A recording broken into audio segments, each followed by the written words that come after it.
Interestingly, almost every European language has collided and fought wars in the Balkans at some point. The Balkans is loud in every language. The countries of West Balkans are surrounded by countries of the European Union. The Balkans is the Switzerland of the Balkans.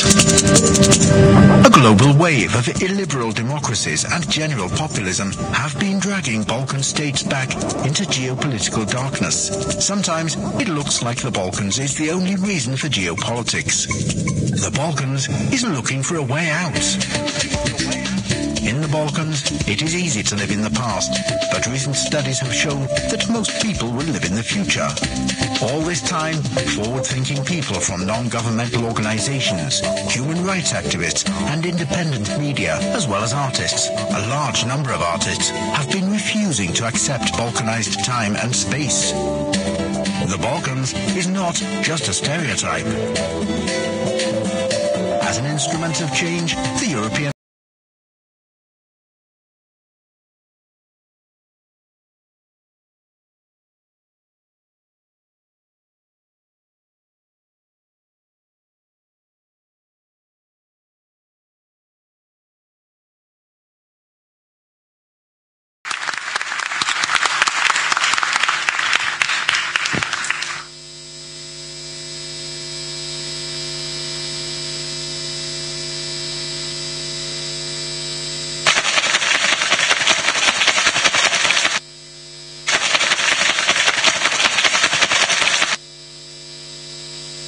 Ladies and gentlemen, first of all, good evening and welcome to the European Fund for the Balkans 10th anniversary event. Now, I know for many, for some of you in the room, 10 years can be a long, long time for some things, certainly. But for others, 10 years, certainly what we're about to discuss tonight and tomorrow has gone very, very quickly indeed. So, ladies and gentlemen, once again, welcome to this fantastic event. 10 years gone by very, very quickly indeed, all here to discuss what it is and what the essence of the Balkans within Europe, by people from Europe, but also naturally by people from the region as well. Before we go any further, just let me quickly introduce myself. My name is Peter Hopwood, and maybe you're wondering what is my connection with the Balkans. Well, my connection is very simple. I've lived in Croatia for the last 17 years. My work, what I do, I actually help people stand on stages just like this in front of groups of people just like you. I'm a keynote speaking coach. I work with politicians, I work with businesses, I work with institutions to help them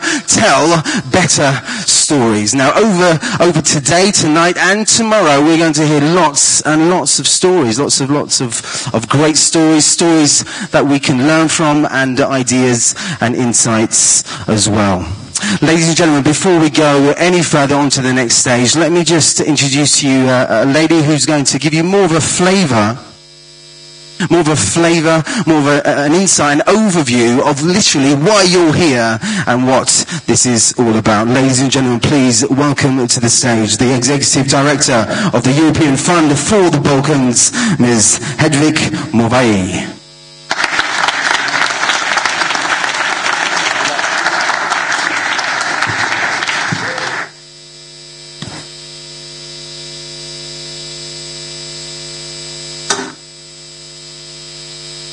I hope that I turned on my microphone. Yes. Okay. Great. There are vintage years in wine and vintage years in history, and 2007 was definitely one of the latter. Because not just the iPhone emerged in 2007, a whole group of companies emerged in and around that year. Twitter started to scale globally. Google bought YouTube and launched Android. Bitcoin was established. Amazon released Kindle. Big data was made accessible to everyone. It was the beginning of the exponential rise in solar and wind energy, biofuels, LED lighting, energy-efficient buildings, and the electrification of vehicles. Together, these new companies and innovations have reshaped how people and machines communicate, create, collaborate, and think. I quoted the book, Thank You for Being Late, from Thomas L. Friedman. The European Fund for the Balkans was born in the same year, in 2007. At a time when Europe seemed to be set on a more or less good course, Romania and Bulgaria has joined the European Union, and the Lisbon Treaty was signed to reform the constitutional basis of the Union.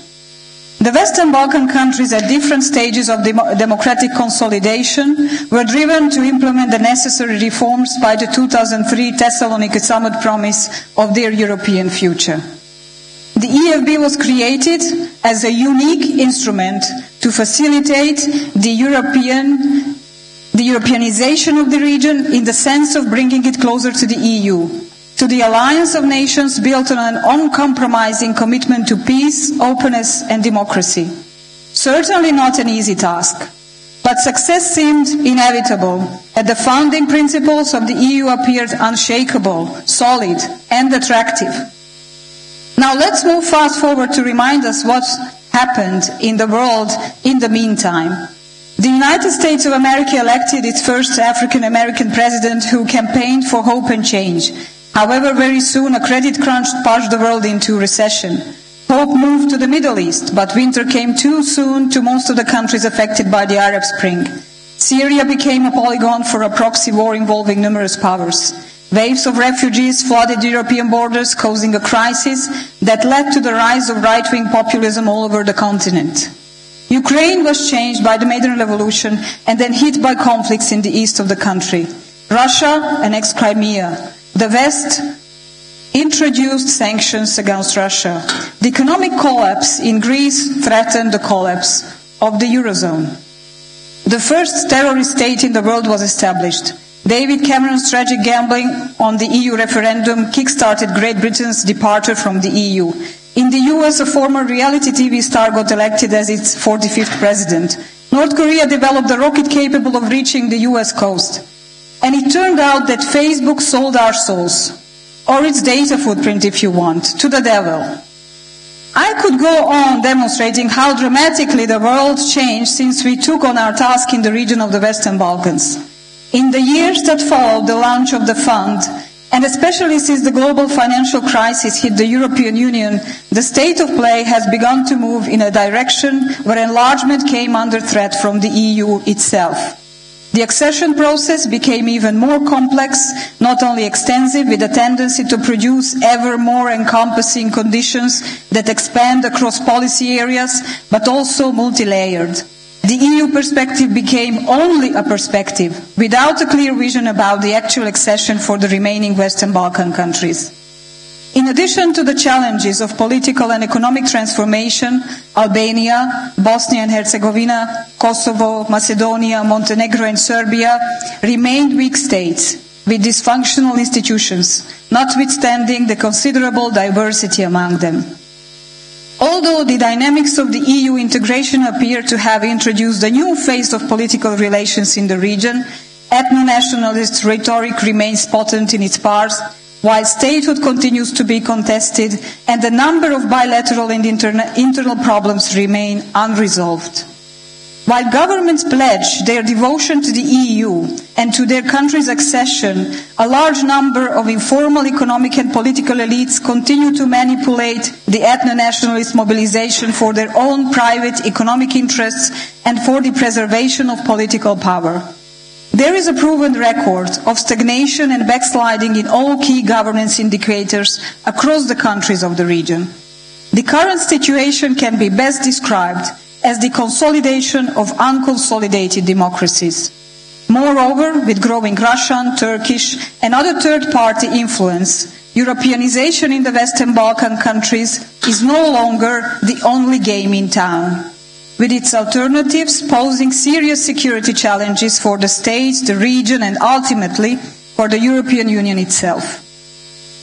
To answer these challenges, the European Fund for the Balkans developed and implemented programs aimed at building the professional and administrative capacities of young government officials, supporting initiatives allowing youth in the Western Balkans to experience and learn about Europe, supporting individual and collaborative research and policy development projects, and creating a policy and advocacy platform promoting the European integration and the consolidation of democracies in the region. In addition, the European Fund for the Balkans supported a number of civil society initiatives across the Western Balkans, fresh ideas and endeavours to accelerate the reform process and promote public engagement on the path to EU integration.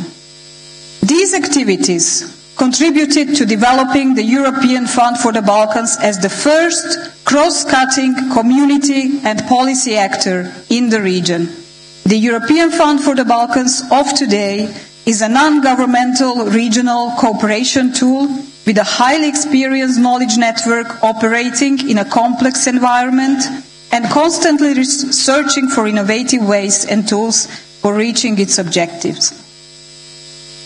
The European Fund for the Balkans is a living testimony to the power of collaboration, not only among the visionary private European foundations which established the fund and remained committed to it throughout all these years, the Robert Bosch Foundation, the Erste Foundation and the King Baudouin Foundation, but as a cooperation mechanism reaching out to key stakeholder groups both in the region and across Europe. The faith in a common European future led the Balkans out of the dark heritage of the 90s. The flag bearers of geopolitics want us to see the current series of crises in the EU as an argument against its existence. However, if your car gets broken, you repair it, you don't switch back to a donkey. For us at the EFB today, this means a strong commitment to foster a new narrative on the European Balkans, which has to prove its ability and willingness to become part of the solution with a clear vision on the EU of tomorrow. In that sense, we remain committed to supporting the democratic transformation and tangible structural developments in the region. And we are convinced that fundamental change begins with individuals being inspired, challenged and allowed to pursue and push their own efforts for reform in their respective countries. We believe that creating functional links in the region, connecting people and institutions is still crucial for any development in the Western Balkans. In spite of the great technological innovations and opportunities which we all have available for enhancing our communications and interactions, direct people-to-people contacts are essential for building trust and efficient cooperation mechanisms what will benefit us all.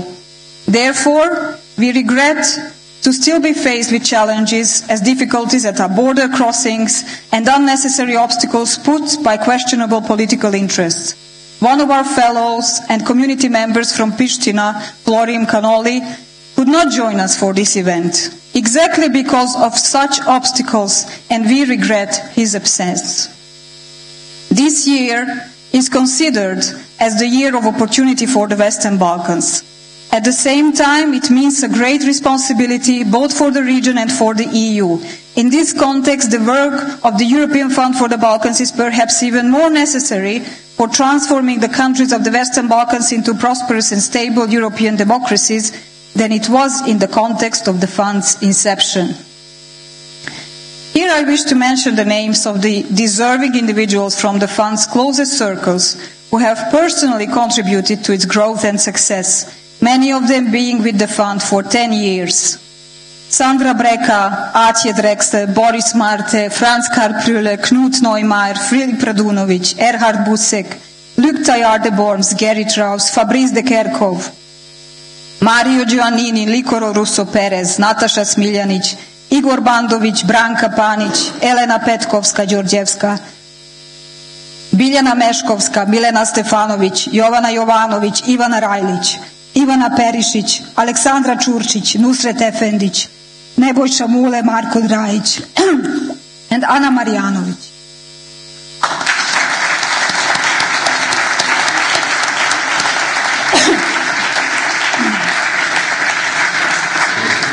However, the EFB magic would not have happened without the members of the EFB community, the members of the BIEPAG initiative, and the circle of great colleagues, supporters, advocates and friends of the fund. And I have to say that most of you are here with us tonight. Ladies and gentlemen, Your Excellencies, dear colleagues, dear friends, welcome.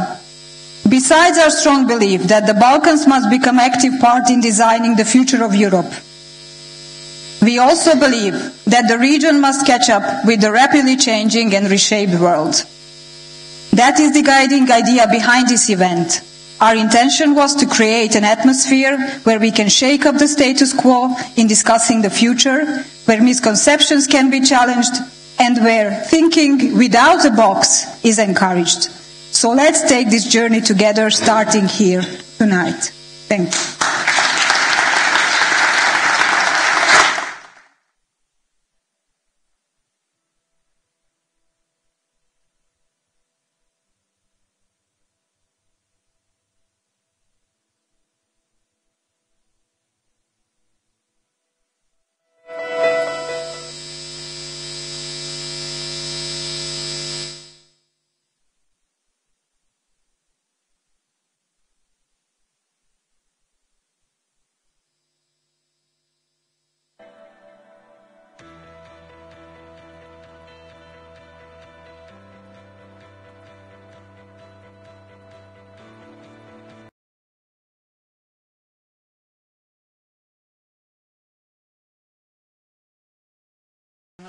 A delightful way to kick off the event. What I'm going to do, I'm going to actually ask, can we put the lights on slightly higher up here, please? Thank you so much. Right, so just a few things before we get going, before we move on to our next session. Remember, everything that happens here in this room doesn't stay in this room. We're actually live on YouTube, so if you go to the European Fund for the Balkans YouTube channel, you can pass that on to your colleagues within the Balkans, colleagues within Europe, but colleagues around the world if you wish, because as I say, everything that happens right here in this room on our 10th anniversary event will be is being broadcast right now, right through those lenses across the world on YouTube. Also, we have our hashtag EFB10,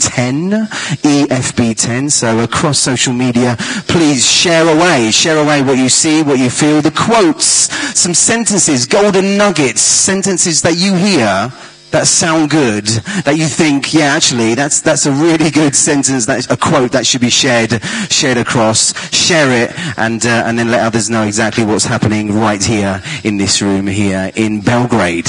Okay, let's move on now to our next session. Our next session, our main first session really, is all about just a brief, delightful perspective of really 10 years ago, how it all started, how it moved forward to today, and maybe more importantly, the way forward for the EFB. So please, ladies and gentlemen, put your hands together for three distinguished guests who are going to join me on stage, and we're going to dive into a healthy, productive discussion all about what it actually means and the way forward as well. So please, can you put your hands together firstly from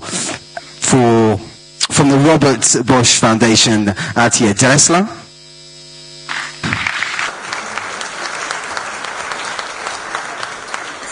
We also have from the King Boudoir Foundation, Gerrit Ross. And finally, from the Erste Foundation, Boris Marte. Right, so let's get straight down to it. The light is very bright, is it not? Yes, it is. Can I ask if we can put those lights down slightly and put up the house lights slightly? Can we do that? Hopefully we can. Right.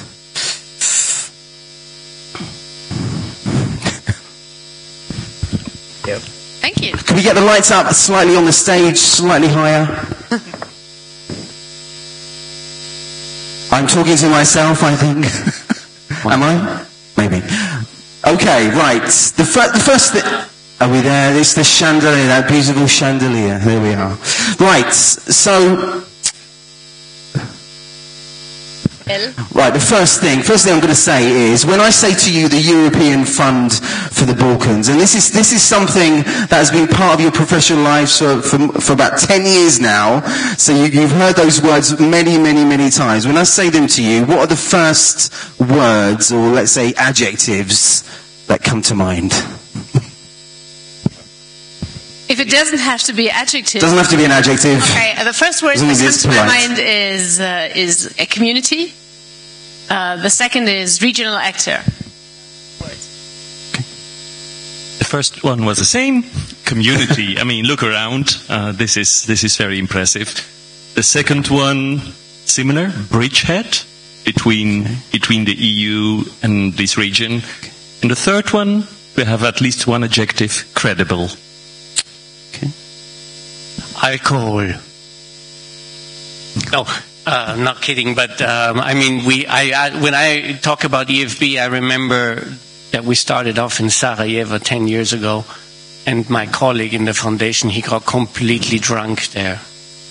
And I remember that this was fantastic. He was so drunk, he was helpless drunk, and we were so helplessly drunk. He was laying. It was a comic night. So happy that we had those ashtrays in the hotel. So, you know, there was we saved ourselves from ashtray to bring him in his room. So this was fantastic. So this was just saying a bit of the emotion and the passion we put into this project from our side, at least. We managed to survive the Sarajevo opening, so what a great day. What a great night. What a great night that was. To have some alcohol afterwards and maybe to get drunk as we went 10 years ago, right? Well, guess what? A little birdie tells me tonight, it may not be as wild as that Sarajevo night. However, there may be ashtrays and there may be glasses of drink a little bit later on. We'll go on to that a little bit later. Right, so moving on. So again, I mean, from the founders, really, the foundations that kind of initiated the whole idea 10 years ago, a very, very, very, very different time than it is today. Just describe a little bit about the process of what it was then and how we've got to today. I think 10 years ago we would have loved not to stand here anymore in a certain way. I mean, our framework at that time was the International Commission of the Balkans, which we co-funded together with some of our American friends, and they put into the perspective that in Sarajevo, not in 2007, but in 2014, all countries of the region would have joined the EU. So that was a little bit a spirit at that time. And we were and I agree with Boris, we were very passionate about the fund. It was really something we all felt very strong about, and we still do. We still do, despite the fact that some things haven't changed, neither in the EU, neither in the region, the way we would have loved to. Shall I? Okay. No, I think, look, 10 years ago, we took things for granted. We told you, and we told everybody, the EU is the place to go. Because everything there is democratic, rule of law, and all these nice things you need for a modern democracy, right? This is not the situation we have today. Probably we made a mistake because we took the things for granted. Today we cannot say go into the European Union because there everything is nice. Probably the most... No, I'm sorry for that, but probably the Balkans became more European and Europe more like the Balkans. I don't know. And maybe this is a stupid example, right? But still, there might be a small truth. Because it's up to every single person who is sitting in this room that the future we want to achieve has a real chance to come true. It's not something we can, hand over to somebody else and to say somewhere else they're going to care about how this part of Europe will develop or how Europe will develop. That's over. That was 10 years ago. Now it's different because we all know that inside the European Union we have exactly the same challenges as you have. So there is no difference anymore. There's not something saying, here are the Balkans and here's the rest. That's over. We are all in the same boat. And it's up to you individually and up to us and up to the European funds how we develop, we can say the world, but let's say the world in this very, very beautiful place. So I think that for me is the most important thing what changed, that We just, we were a bit naive. We thought coming into the European Union, then everything is nice. And obviously, as we see in Hungary or in Poland or in other states, it is not. So it isn't a guarantee. We all have to keep our ears very open and our eyes very open in order to be reflective and engaged to fight what we all here together think is the right thing to do.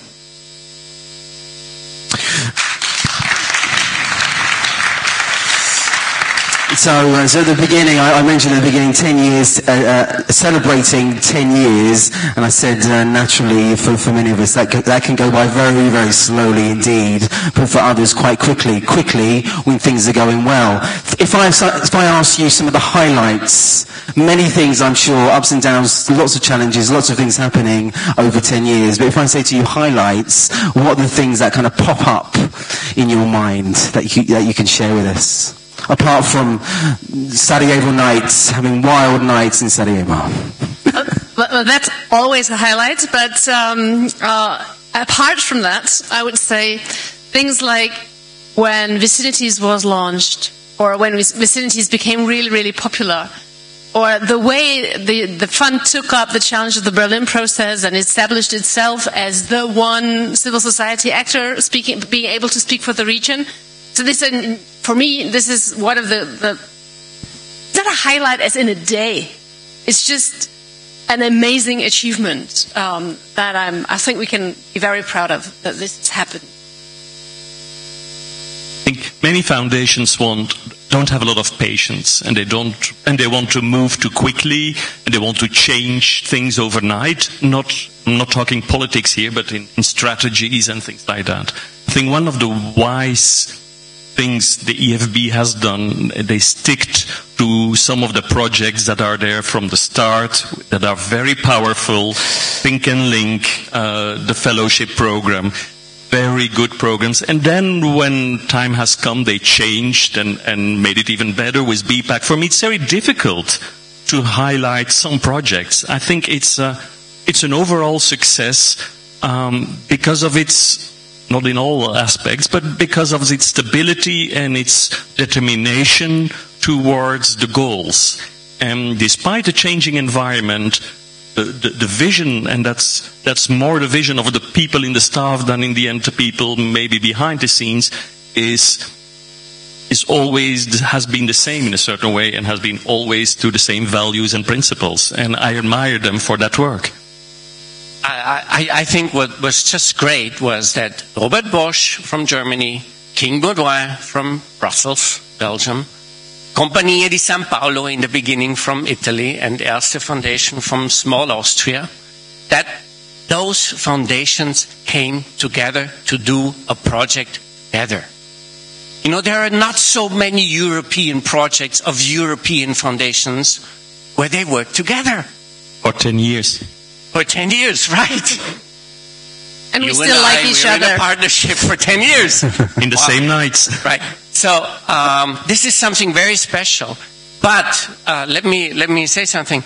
It wouldn't have happened if there wouldn't have been so much passion and so much energy from Hedwig and her team. So what, Hedwig, you have done and what your people have done is just fantastic. And I think this kind of emotion and feeling this kind of urgency made us foundation feel important. Because, wait. Because if we wouldn't have people like Hedwig and a team like Hedwig, what would we foundations be? Nothing. Well, yeah, we would exist, but we need people like her and like her team. So I think combining this passion with the urgency that something has to happen is, I think, what made this fund so important. You can think and sit and have think tanks. Wonderful. But basically you change through action. And I think what the fund did perfectly is combine those two things. Don't act before you think, right? But thinking alone won't change the world. So I think these are the combinations. So I think, first of all, the foundations who stepped back and took responsibility, and a passionate team who took leadership. And this is, I think, what we all can learn. You know, taking leadership and taking responsibility. If we go forward like this, I think the European funds for the Balkans will change a lot also in the future. Great, really great. I'm sure you can feel and actually see just on stage the passion and the energy of people that are behind these foundations, but then they're not just people who just support and step back. They're actually people who actually have hands-on, who do things hands-on with what we do here as well. Now, we've spoken a lot about great things. I'm going to ask you now one question, one regret. Over 10 years, if there's one regret you have, what would it be? Professionally, that is. Not nothing. About the EFB, okay. About the EFB, one regret I have is that I haven't been here more often.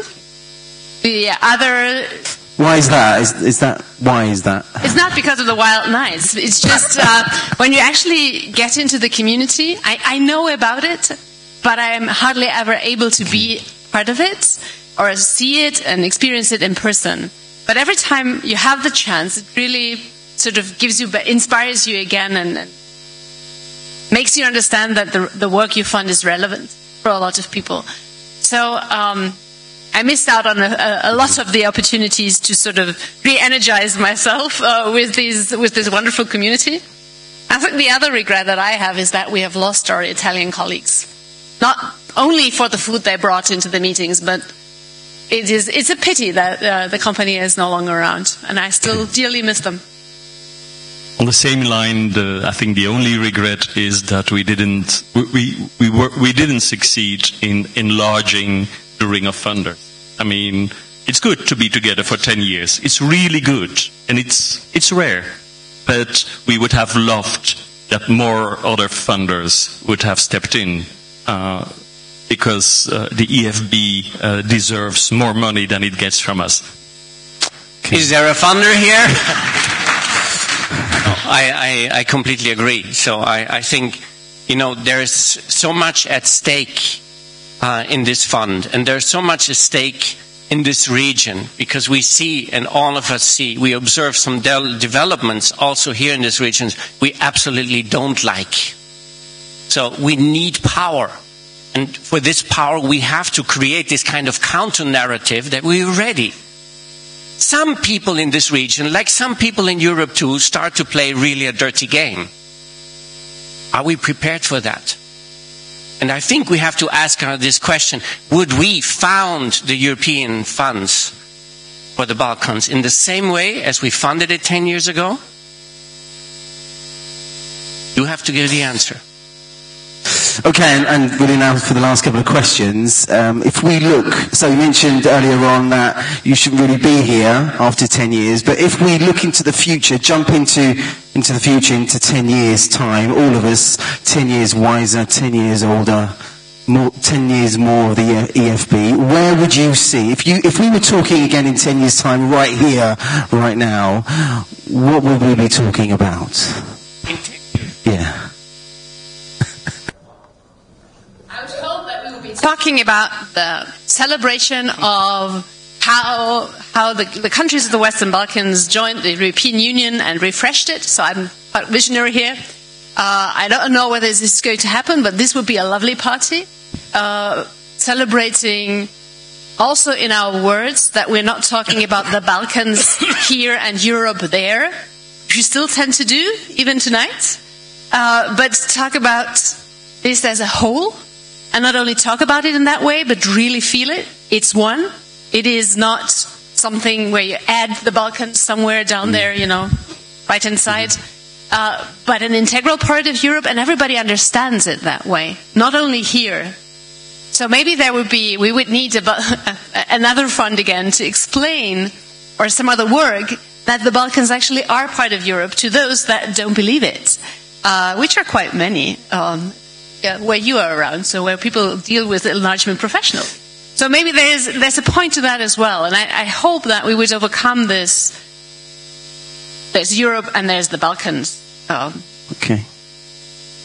Very short. We will be here again on the same stage, and we will be more optimistic. Maybe not because all the countries have joined or not joined. That might be not a crucial question at that moment in time. Even I still definitely hope this is the way to go. We will be more optimistic because I strongly believe also what Boris said. The counter-narrative, the counter-movement will come. And we need people like all the people here in the room, but everybody else, wherever in Europe, who is playing this similar role and taking the same responsibilities. I'm not pessimistic. I'm optimistic, and I will hope that within 10 years from now I will be able to prove that I was right 10 years ago. I have some hopes. So I hope that there is peace in this region. I hope that we will have free mobility for everybody, no matter where he or she comes from. I hope that we still have and will have resilient kind of democracies here and in other parts of Europe. So these are hopes. And I think if somebody can keep up this hope and work on it and work with it, especially with the emotion behind it, triggering a new generation who comes up and is ready to fight for those values, then I think we will have a great party in 20 years. You know, 10 years now is a strange... You have children? Some of you have children, you have a daughter or a son who is 10. It's really strange, right? Not a child anymore, but still not grown up. Critical moment in life. Looking for, truth. Oh my God. I have a daughter at that age, not easy. Trying to, find her own identity. How do we love identity questions in our region, right? So 20 years already, she probably will be grown up, maybe a little job, maybe independent. Hey, they're going to be independent from us. So, probably you don't need us anymore in 20 years because... at 20 years, but in 10 years from now. European Fund is 20, right? Yeah, but still somebody who's 20, still now and again needs advice, needs guidance, needs... they don't like it. They don't like it, but it may have to happen. Ladies and gentlemen, I think we're coming towards the end of this quite healthy, productive discussion, but I believe there's one last announcement that the panel would like to make. Yeah, no, I have a really stupid story now. Sorry for that. Another one. No.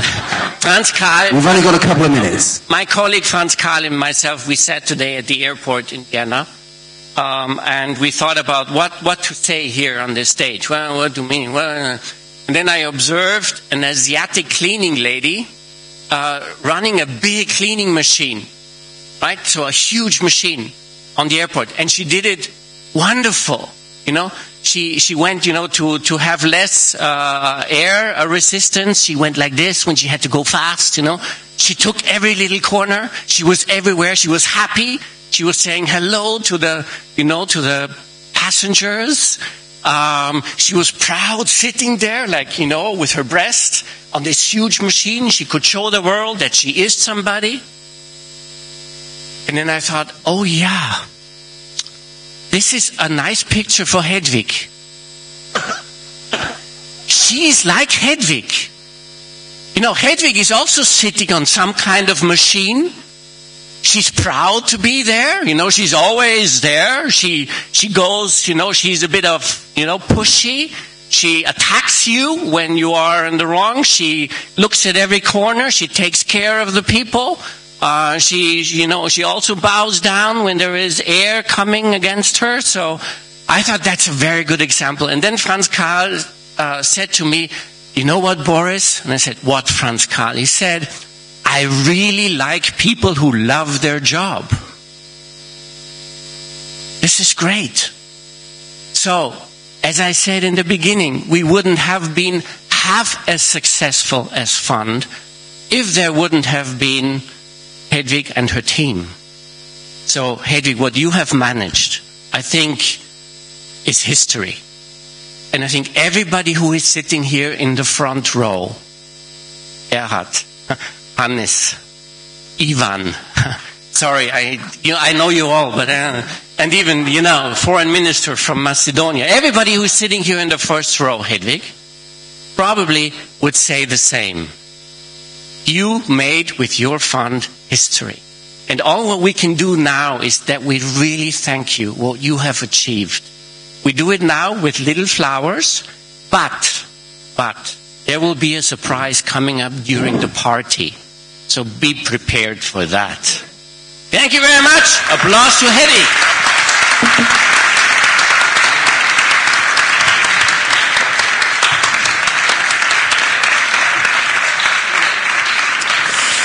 Ladies and gentlemen, with that we wrap up our panel. Please put your hands together for Atia, Gerrit and Boris.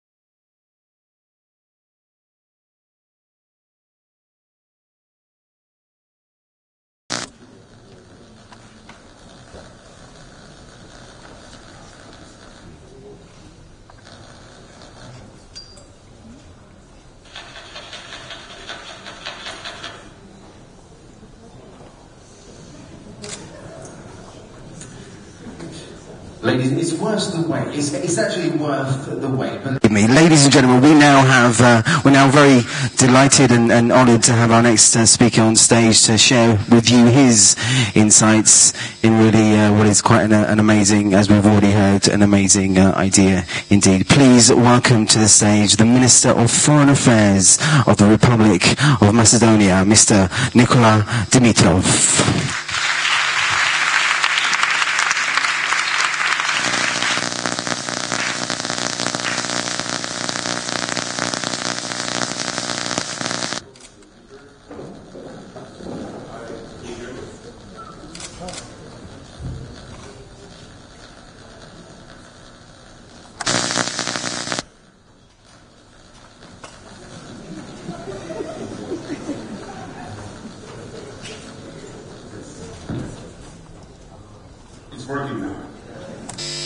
So I have a good speech here, but someone told me that it's not advisable to read when you deliver a keynote speech. So I will rather talk. I will put one disclaimer, and that is I was not trained by Peter. And I speak after this inspiring trio of the funders, of the representatives of the three foundations that have made this possible. So, this is a disclaimer. I'm also very emotional. This is a very special treat, as only probably less than even a year ago I was part of the family. And in a way, I hope I am. I'm still a nice guy. Even though I've become a foreign minister. Someone said even. So I will do three things. I will tell you a bit of my story in a humble way, mostly to underline my experience with Hedvig and Igor and everyone in the fund and everyone in the Balkans and Euro Policy Advisory Group, Florian and the rest of the great people and the great brains that we need. Then I'm going to talk briefly about the story of Macedonia, which is a story of hope, I firmly believe, of these last 10, 11 months. And I will talk a little bit about the region and why I think we all can make a difference this year and in the years to come. I was reaching the end of my term as an ambassador of Macedonia to the Netherlands when I was supposed to go to Moscow for my next post. And I felt that the country was going in the wrong direction and I couldn't really make a difference. I shared a level of responsibility. I couldn't really push or prevent mistakes and push it in the right direction. So I left and I joined a think tank and I had to establish myself after 18 years with a country behind me on my own. In a world where researchers and great minds have been already working and giving great ideas about our region, the Balkans. So I felt lonely and challenged to take it up and put my act together. And it was in that context that I think it was first in Brussels and it was one of the projects of the fund to have this TV show on European issues, reform, at the heart in Brussels, at the heart of the European Parliament in Brussels. I met Igor Bandovic, and this was the rule of law in the Balkans with a number of European parliamentarians. Then I met Hedvig in Graz, and then how it started. So I can feel only praise. I think this was not only about friendship, it was about meeting of people sharing a compatible or a similar sense of calling. How to make our region a better place. And I don't think this is only about joining Europe. If we join Europe tomorrow, the countries will be the same. This challenge is about changing our countries, making them better, making them more European, more what we like when we go to Germany or to the Netherlands or to France. And to me personally, and to many I think in our group, this is about rule of law. This is about checks and balances. It is about free media. It is about predictability. It is about having power checked and holding government officials to accountable. We in the region have had our experience with strongmen. People who can decide the destiny of any citizen on their own. Whether it's about criminal proceedings, whether it's about a private company, whether it's about a newspaper. And we have failed. My personal experience with the story of Macedonia, which is somewhat more drastic because we actually heard it on tape. We had a wiretap affair, about 20,000 people were under surveillance in a country of 2 million, and there were strong indications of abuse of office, interference in the media, interference in the judiciary, pressure on civil servants to vote one way. And to me, and I had no political ambitions, when I heard that, I said, this is not my country. Macedonia is better than this.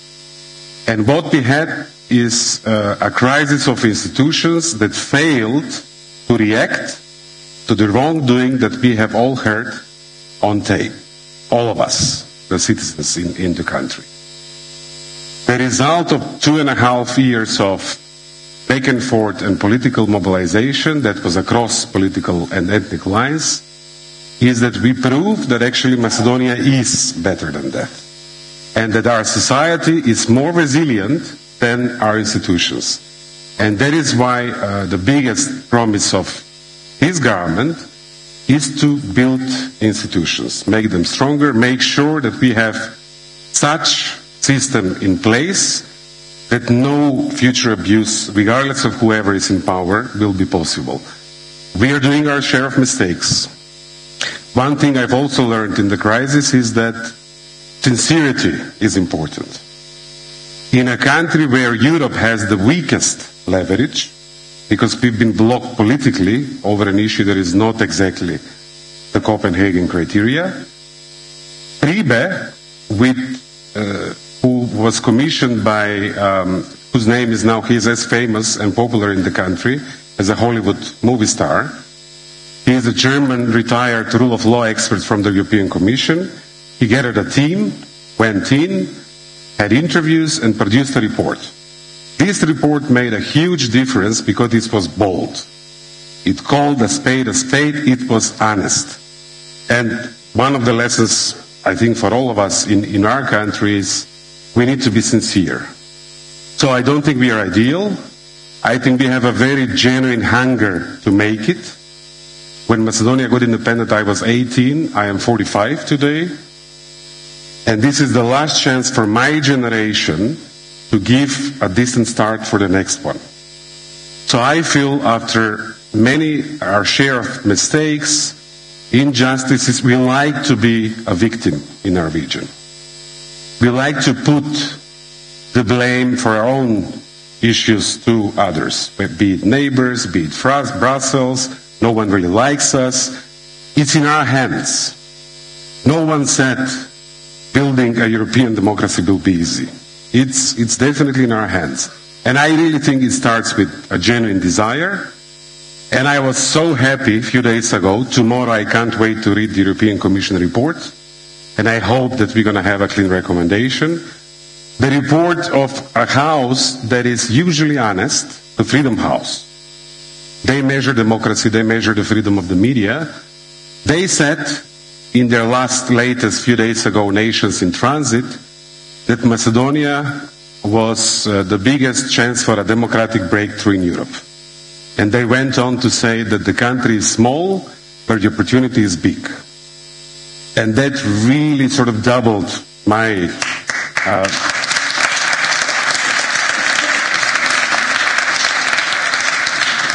my level of adrenaline and enthusiasm that is, I think, required to simply push and go on.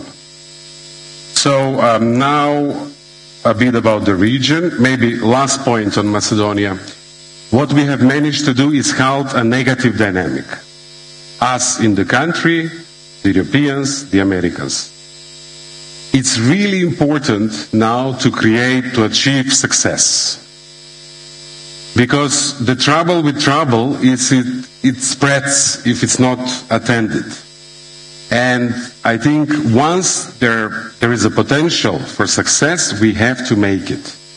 And success in our region, I think, comes from genuine political will to actually do the job at home, but also credible European perspective.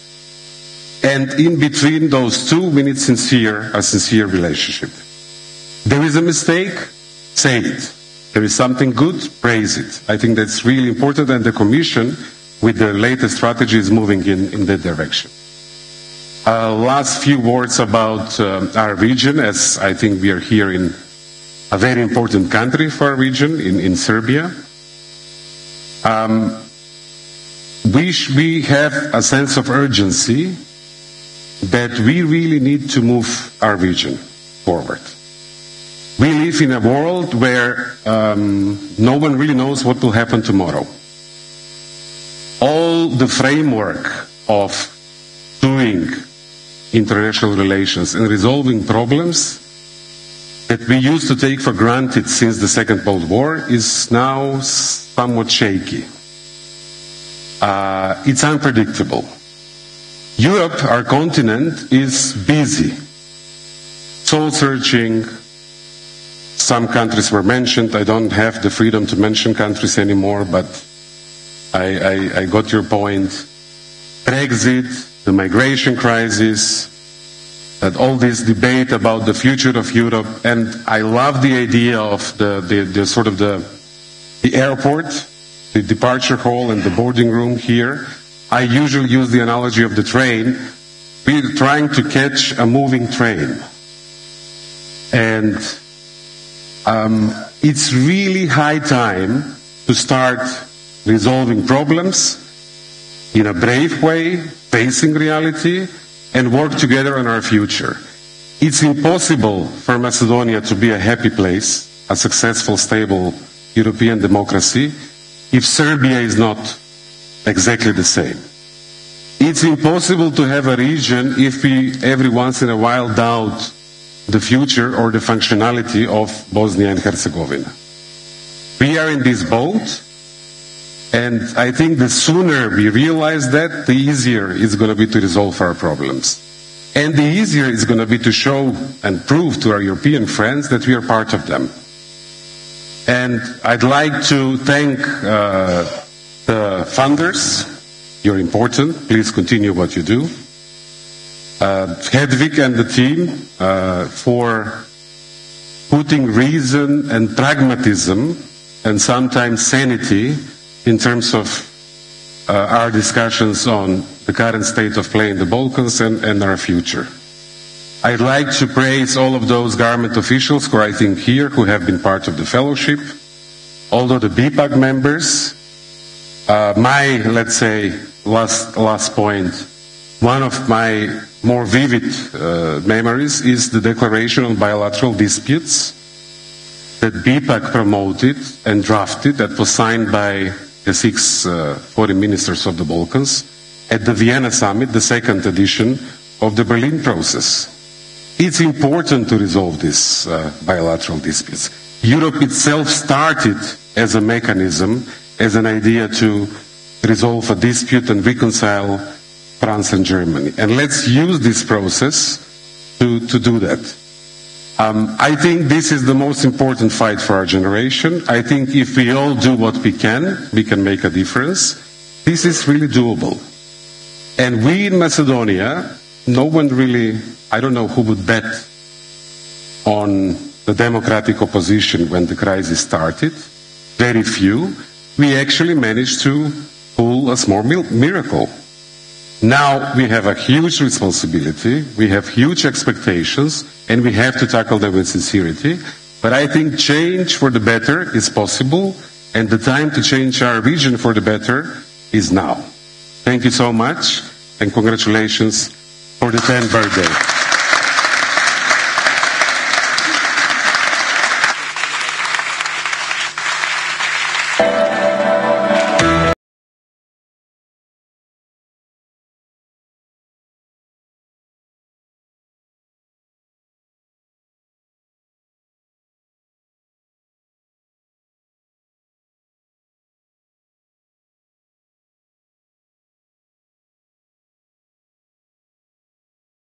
Words there on stage from Nicola, and don't you just, I fully agree with you, don't you just love the idea of walking into an event that actually feels like an airport terminal, the check-in area there as we walk through.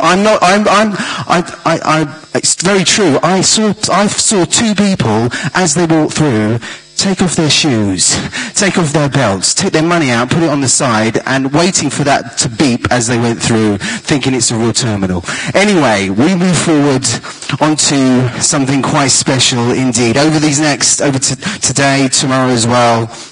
If someone was to ask you what were your highlights, I'm sure you would have many different things to say. Tomorrow, well worth sticking around, because if you enjoyed this evening, tomorrow we're going to do it all over again with lots of other highlights as well. But certainly the highlights for this evening is really launching the Declaration of European Balkan Partnership as well, a vision for the future of the Balkans outlined by Europe's most prominent thinkers and influencers as well, but more so those prominent thinkers and influences from the region as well, working together for a greater future together. So what's going to happen now is a kind of another healthy, productive discussion all about what it really actually means. So please put your hands together for the 3 distinguished guests we're going to invite onto the stage. So first of all, from the European Fund for the Balkans, Mr. Igor Bandovic. We also have from the Balkans in Euro Policy Advisory Group, Surgeon Majstorovic. There we are, my friend. And from the Balkans in Euro Policy Advisory Group, and also the Centre for SEE Studies of the University of Graz, Mr. Florian Bieber.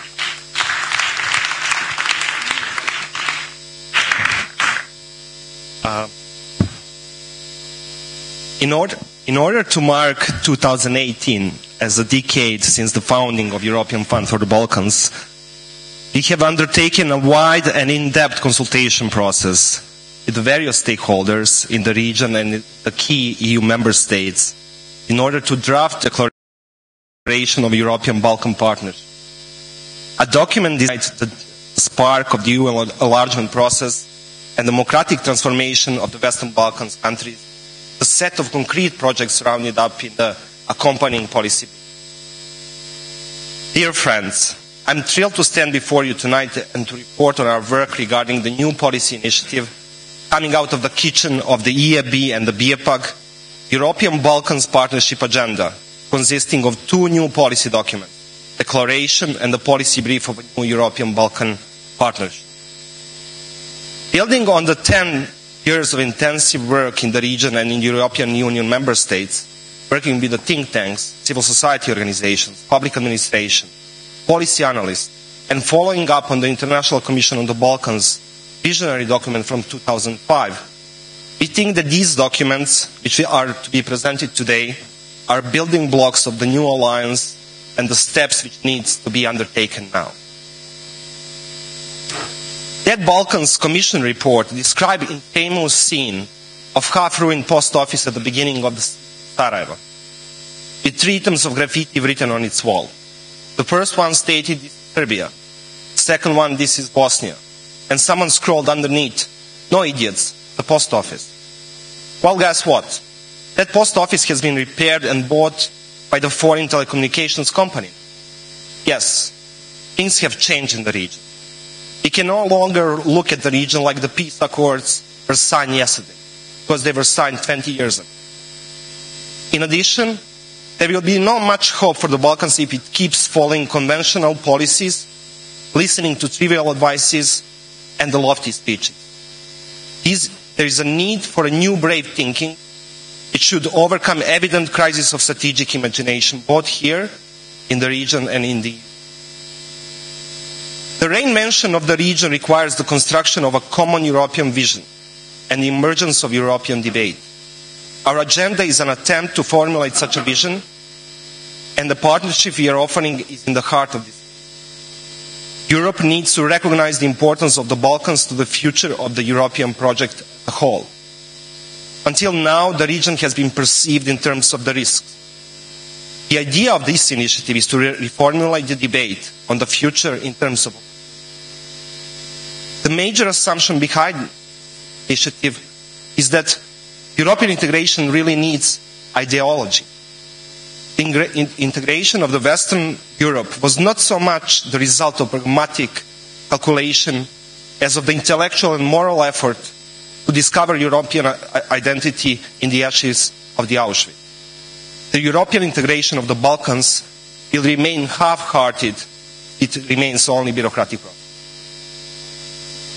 Over the 6 months, this initiative brought together the best minds, senior government officials, civil society leaders, academics and policy experts and journalists, to tackle the most pressing challenges facing the region and the EU, and to drive forward a renewed strategy of this partnership.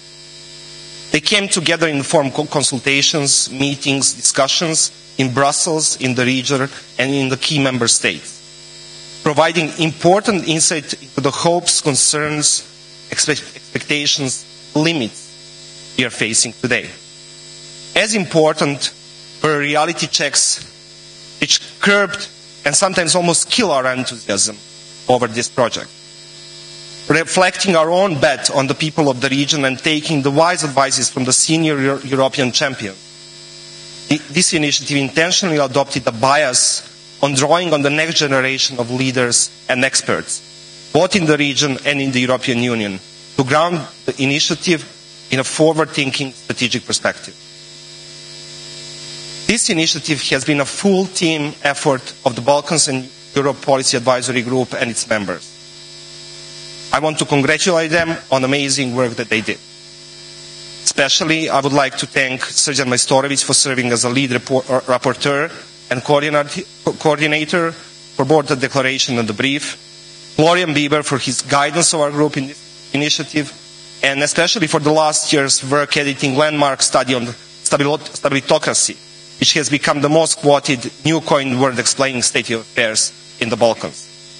Here, I also want to acknowledge the leadership of Hedvig Orvai, who in her role as an executive director of the fund has championed and supported our work from the very start. Finally, the presentation we will hear from Srđan and Florian are culmination of 6 months' work of the team and only the very beginning of what we hope will be a new vision for the Western Balkans and the EU partnership.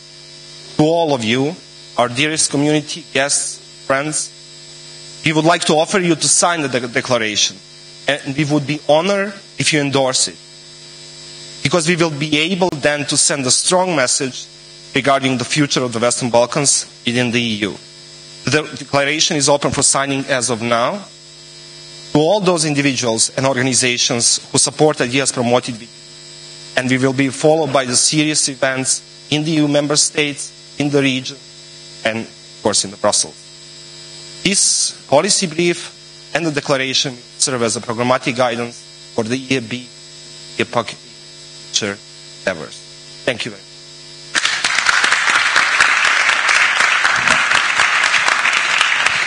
Your Excellencies, ladies and gentlemen, dear friends and colleagues, this declaration that I am about to present to you calls for establishment of a European Balkans partnership because authors and signatories believe that only together EU and the Balkans can truly consolidate Europe as an area of peace, democracy and security, and that a new vision is necessary which goes beyond the well-known existing larger technocratic solutions.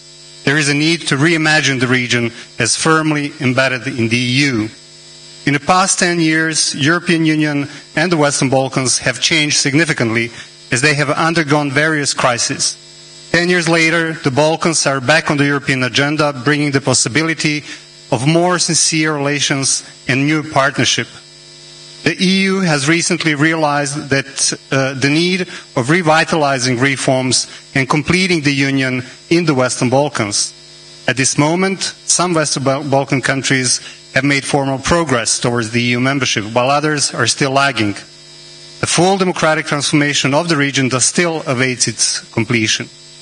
The declaration recognizes that Europe's normative foundations are currently challenged, while in the Western Balkans, authoritarian tendencies have emerged once again. Hence, it advocates that these challenges should be embraced as an opportunity to continue building a common European Balkan partnership with the aim of a full EU membership for all countries of the region. 2018, with all its historical anniversaries and numerous events, is seen as a turning point for the region to seize this opportunity and sincerely embrace the EU integration path and converge democratically, socially and economically. A European Balkans partnership must be based on a more sincere and transparent relationship, which prioritizes democratic transformation and calls the political leadership within the region to regain credibility by committing to a real transformation. The declaration reminds them that EU membership is not a matter of political convenience, but rather a political and socio-economic choice. The declaration states that the EU today does not need just any kind of enlargement. It needs a genuine commitment by both the EU and the Western Balkans. That is why rule of law, good governance, freedom of expression, gender equality and a clear division of power are essential prerequisites of accession, which would make democratic transformation of the Balkans resilient. The declaration reminds that accession negotiations should not be based exclusively on institutional dialogue between the EU institutions and the governments of the region. The new European Balkan partnership requires more. It requires a shared understanding of Europe's future and the role of the Balkans in the future European Union. Therefore, the declaration calls for a broader engagement of citizens in the accession process and a positive, constructive inclusion of civil society organizations, grassroots movements, and political opposition. Renewing and reconstructing the EU on the basis of more unity, solidarity, shared responsibility is essential for all citizens of Europe. The Balkans need to become part of a joint European debate. The declaration calls for new togetherness between the EU and the Balkans, focused on the four particular areas: more sincere and vigorous EU engagement with the Balkans, more systematic efforts to advance human capital in the region, an honest and lasting regional rapprochement, and closer cooperation in various policy areas in the future EU. The declaration recognizes the special role of regional cooperation in the Western Balkans not as an externally imposed condition, but a prerequisite of rediscovering common interest and forming a new regional identity within the EU. Ladies and gentlemen, authors and signatories of this declaration strongly believe that enlargement reconfirms the founding values of the Union. This declaration calls for a reunification of Europe. a Europe without division between us and them, but a Europe of all its citizens. European values are fundamental and appealing to all Europeans living in the Balkans. However, these values cannot be taken for granted, neither in the EU nor in the Western Balkan countries, and we all must jointly fight for them more passionately than we did until now. Together in European Balkans partnership. Thank you very much.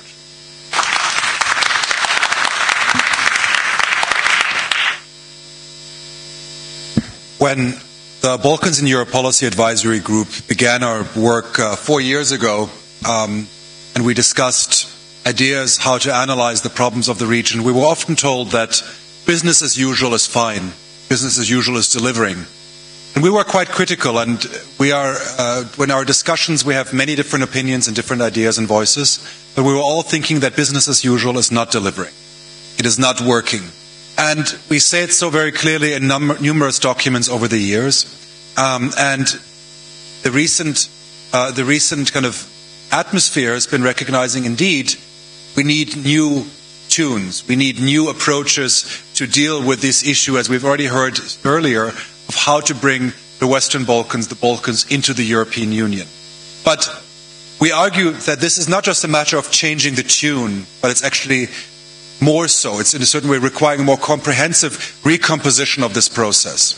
So, in a certain way, to give more flesh, to give more additional material to the declaration, to provide specific ideas of how to realize this, the Balkans in Europe Policy Advisory Group has drafted a brief which outlines some ideas to move this debate forward and which could be implemented, discussed controversially, and put into practice in the coming years. As Srdjan has already mentioned, there are 4 areas we've looked at particularly. One is a new engagement of the EU with the Western Balkans. The second topic is the making use of human capital more effectively in the region. And thirdly, improving regional cooperation. And finally, thinking of the Balkans as part of Europe. And I will not go through the individual policy recommendations, but tell you really what this is about. What is the essence? So first, the topic of the EU engagement in the region. So the recommendations there focus on basically 4 issues. First of all, earlier engagement. Making the steps of engagement, not waiting for too long, bringing them in early. The second one is putting resources in. Change, transformation requires resources. Third is be engaging, but also be critical. I think Nicola said it very well when he said earlier that friendship has to be based on a clear, open, and honest communication. We say that this is what the Western Balkans need. It needs a genuine offer, but it also needs a critical friend who says, this is going wrong, this needs to be improved, and it needs to be public, it needs to be open, it needs to be transparent. And finally, we need to engage citizens. We need to engage citizens in the Western Balkans and in the European Union about the merits of this process. So this is how the first set of recommendations focuses on the European Balkan engagement. The second one focuses on how to improve human capital in the region, because this is what it's at the end of the day about. It's about making citizens' lives better, giving them a sense that they have a future, not just a future by leaving, but a future by staying. So, the departure hall of this event could actually be an arrival hall just at the same time. We're arguing in our policy recommendations for brain circulation, for people to be able to move out but also come back, and to provide them incentives to come back. So brain circulation, improving education, centers of excellence, places where people can study in the region and feel that they can build their intellectual future, and encouraging innovation, making use of the digital transformation of innovation, so that citizens of the Western Balkans don't feel like the only way they can realize themselves is in Vienna, Berlin, Paris, London, or many other cities, but in Belgrade, Podgorica, Pristina, Skopje, Sarajevo, and Tirana. The third set of recommendations focuses on the ties amongst the countries within the region. As we've already heard, the bilateral relations, they have to be good. This can be and should be the success story of the region. of showing how countries which had difficult past can become partners in this joint project. And there is still a long way to go, and we argue that this needs to be tackled. This cannot be pushed down. This has to be addressed before membership, and as not just a requirement, but confronted as an opportunity by the governments of the region. And this is not just about, as we argue in our report, about dealing with the difficult issues of borders or bilateral disputes, but also dealing with the difficult issues of the past, which is a burden on many countries. And it requires forward-looking initiatives like youth cooperation to be much broader than we have seen so far, but also not shying away from dealing with the difficult issues. Just thinking that they will go away by forgetting them is not a very productive way of thinking. In fact, to change the narrative, one has to also deal with the painful aspects. Finally, what we call the Balkans in Europe of tomorrow is thinking of the Balkans as part of Europe. Not thinking of the Balkans as a region which will become European, but it's in Europe. Millions of its citizens have EU citizenship. Billions of economies, economies are interlinked. So the linkages are there in many ways, and they have to be realized that the Balkans are in Europe. They are part of Europe already. And we have to think about how the institutions follow this reality. That means bringing the Western Balkans already in the European Union in a much more affirmative way, whether it's security cooperation, whether it's dealing together with questions of migration, bringing the Balkans on board and discussing the future of the European Union, not just waiting until they're in, but rather thinking of Europe together with the Western Balkans. Inviting them to participate in many formats where they can sit besides, as observers in the European Parliament, in different institutions, to be part of the European Union well before the membership formalizes this reality. And this also means convincing and talking to citizens, involving the Western Balkans in European citizens' consultation. So all of this is suggestions of rethinking this relationship, not just thinking about EU accession. I think Nikola Dimitrov has said very clearly, this is not just about joining the EU tomorrow. It's about transforming the countries in a way that they are European countries in 10 years or hopefully even sooner, which then makes them desirable partners in the European Union, and in a European Union which hopefully will leave behind the crisis of authoritarianism, populism, and the politics of fear. That is, of course, the goal which we're working for with this vision. Thank you very much.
We've heard about the declaration, it's being launched, but what we're going to do now is really find out deep down and dive deep into really what it means for the Balkans, what it means for different perspectives from the Balkans. So we're just about to dive into a panel not a panel discussion, more of a conversation. But this conversation is not with 2, 3 or 4 people, it's actually with 10. We do things bigger here, naturally, in the Balkans. Ladies and gentlemen, first of all, I'm going to invite to the stage the man, the moderator that's going to make sense of this conversation. Please welcome to the stage from the Institute for Human Sciences, Mr. Ivan Vejvoda.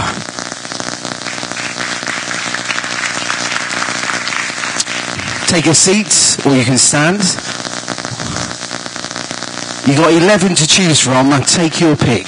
Right, ladies and gentlemen, now I'm going to introduce you, or invite to the stage, panelists that are going to join us here to share their perspective, their own perspective. Remember, 10 different people from different areas giving their perspective and their insights on things as well. So first of all, please put your hands together for our first panelist from Beograd Fund for Political Excellence, Ms. Sonia Licht. Okay.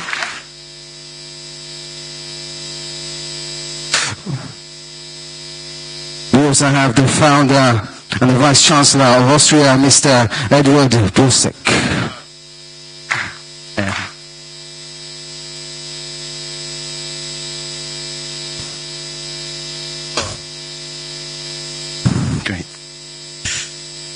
We also have from the Regional Cooperation Council, Mr. Goran.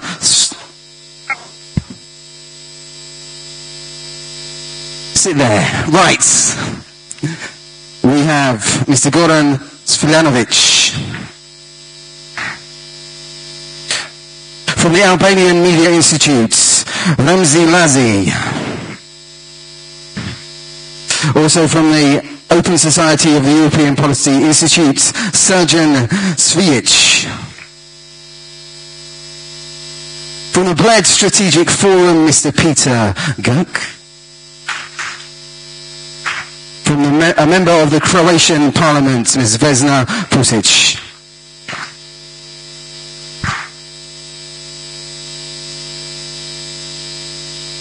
We also have from the Balkans in Europe Policy Advisory Group, Marika Jobai.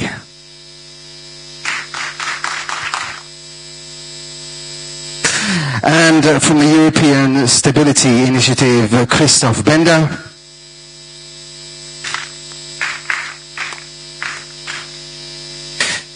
And the ex-Vice President of the European Parliament, Mr. Hannes Svoboda.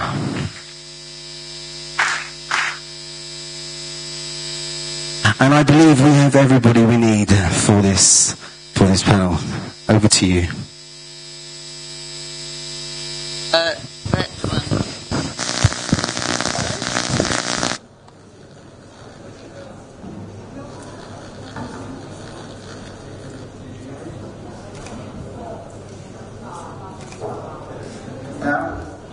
Okay, thank you very much. Thank you, Peter.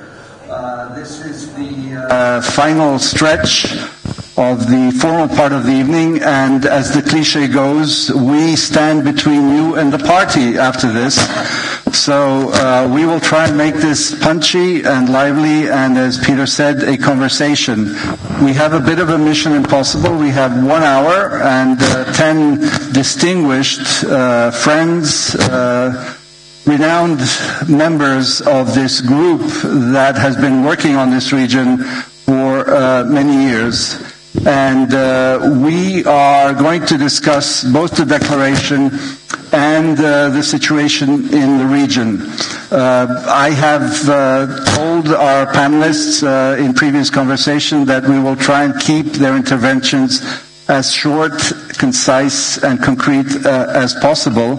And the way that we will conduct this is by asking questions, having the answers, and then maybe going to the audience if possible. I see it's hot in there and that people are waving their fans or pieces of paper. So we'll try and make it even hotter, because I think the panel of foundations made it very passionate. And as the great German philosopher Hegel said, nothing has been done in history without passion. So I believe that we need to continue with the energy that we have witnessed throughout this evening. The origin, as Hedvig at the beginning mentioned, of the fund was a report and a group of people that came together in the International Commission of the Balkans that originated in 2003 and presented its report in the region in 2005. It was preceded, for those of you who know the minutiae of the history, by a report that the Carnegie Endowment did back in 1914. That was followed by a report in the mid-90s called Unfinished Peace.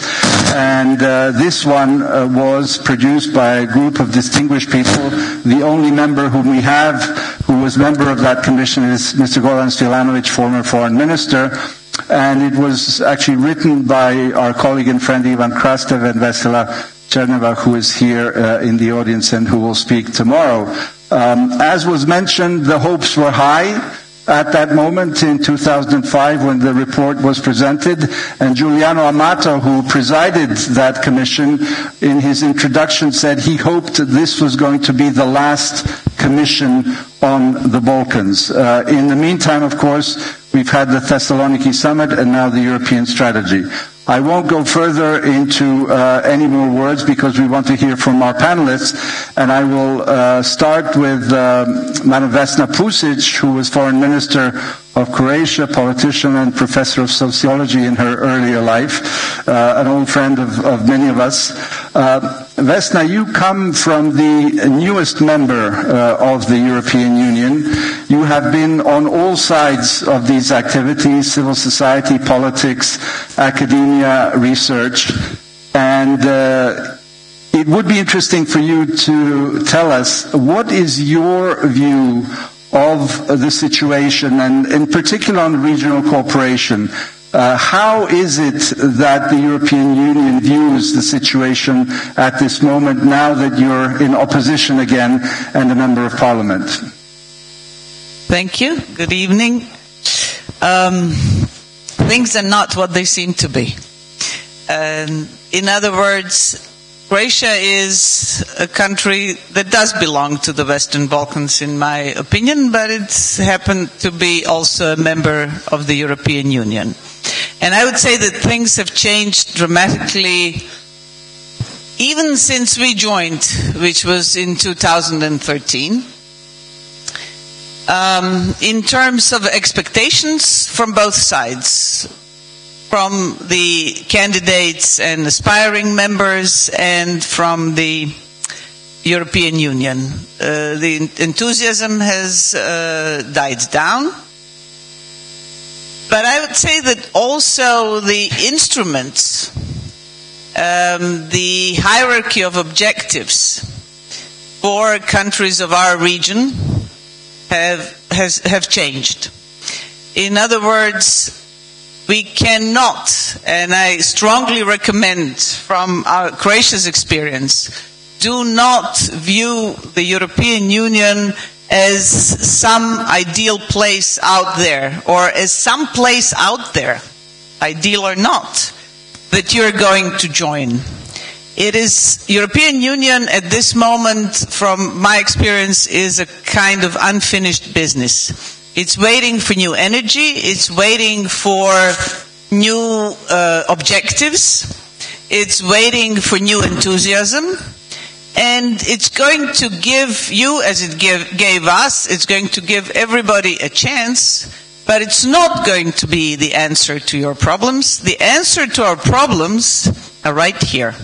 We are the answer to our problems. We as a region, something that was not true in 2013, are also in a way have to change our perspective. For many years, since the early 90s, we were looking for big, powerful protectors, world powers that will somehow speak for us or guarantee our security or somehow be our friends. That has changed dramatically. The role of the Russian Federation in the region has changed dramatically. The role of the United States has changed dramatically, period, not only in the region but in general. The European Union, I would say, gained a little, although it's losing Britain, but gained a little in terms of cohesion, because it really struck everybody in the face that Brexit was going to happen. And I think to some extent that focused everybody's mind. But actually, if we want to help ourselves in this context, one thing that we do have is ourselves, is cooperation among ourselves, is the sort of articulating what our interests are. Our interests in the past were not so good compass, I want to say a bad compass, not because they in itself were bad, but because we were unable to rationally understand what they are. And this, I think, is the moment where we have to focus and A, understand what these interests are, B, understand that where we are going is something that we have to help create or recreate, and C, that our cooperation in the region and the capacity to actually work together and articulate part of what Europe is together is maybe our most important contribution. Thank you.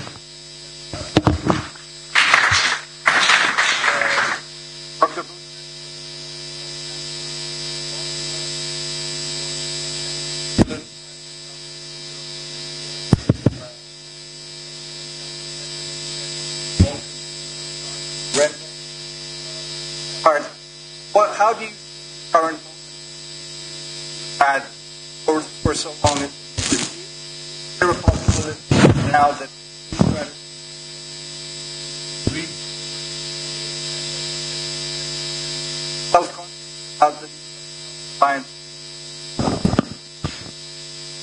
Thank you very much, Ivan. First of all, I have to say, even in such opportunities, we are celebrating something, that we have something achieved.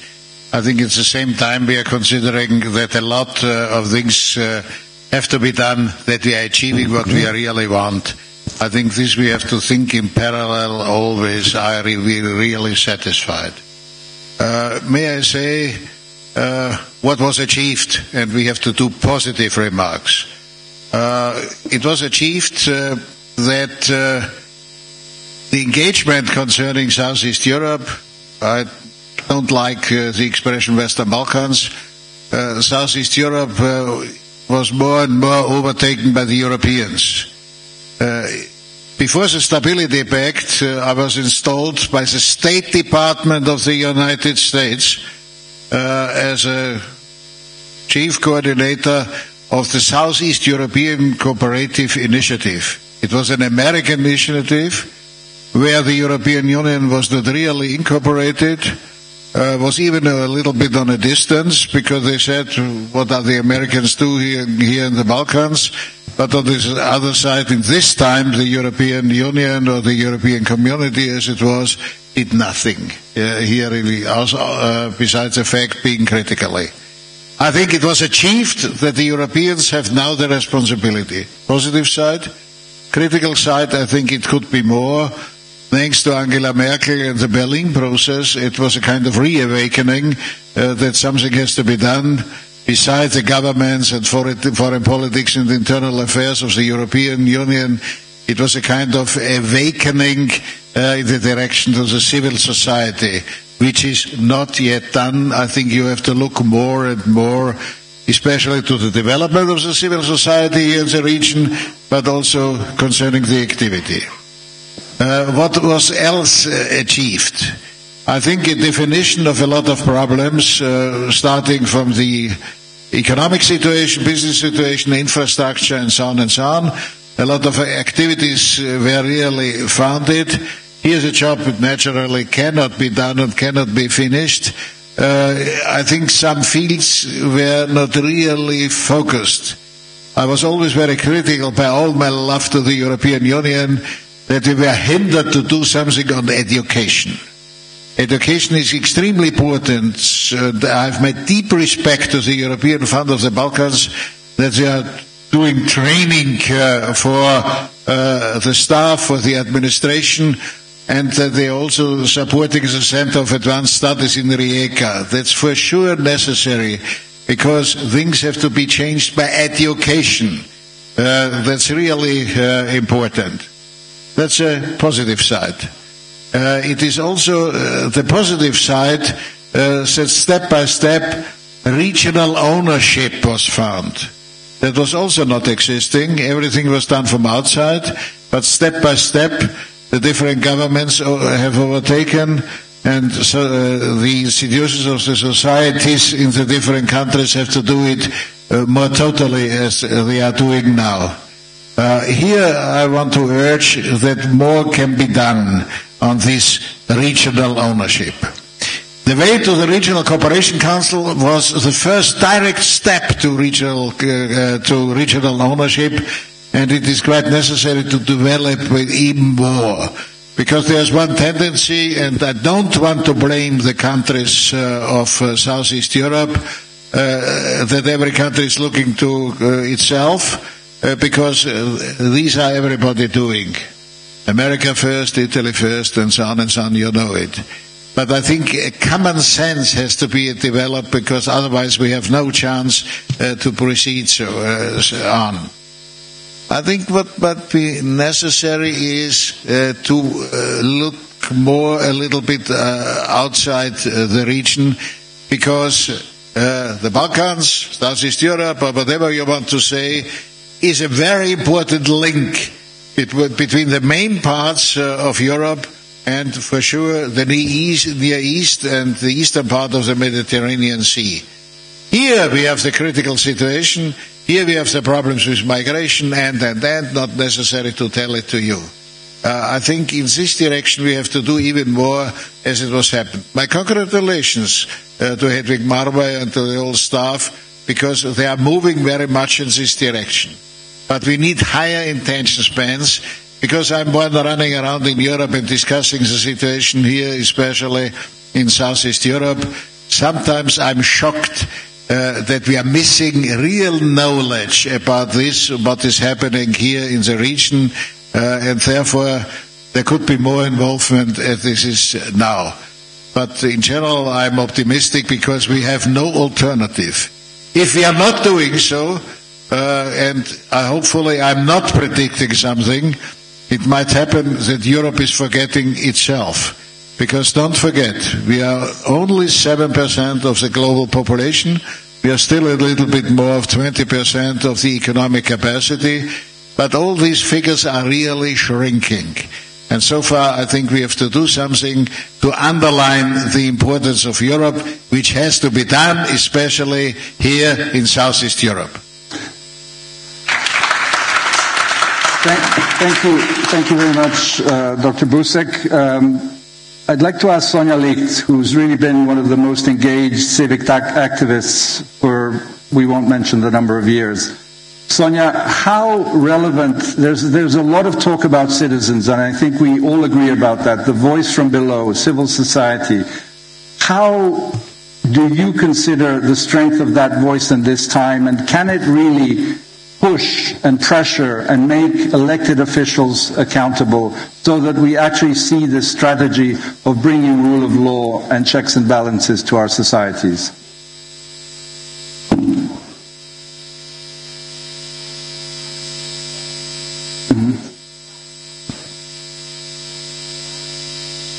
I'll try this one.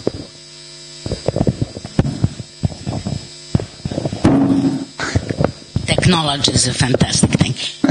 I would like, in fact, to remind us of another anniversary this year. 50 years ago, the youth wrote on the walls, the youth of Paris, but this was also true for the youth throughout the western and good part even of the southern hemisphere.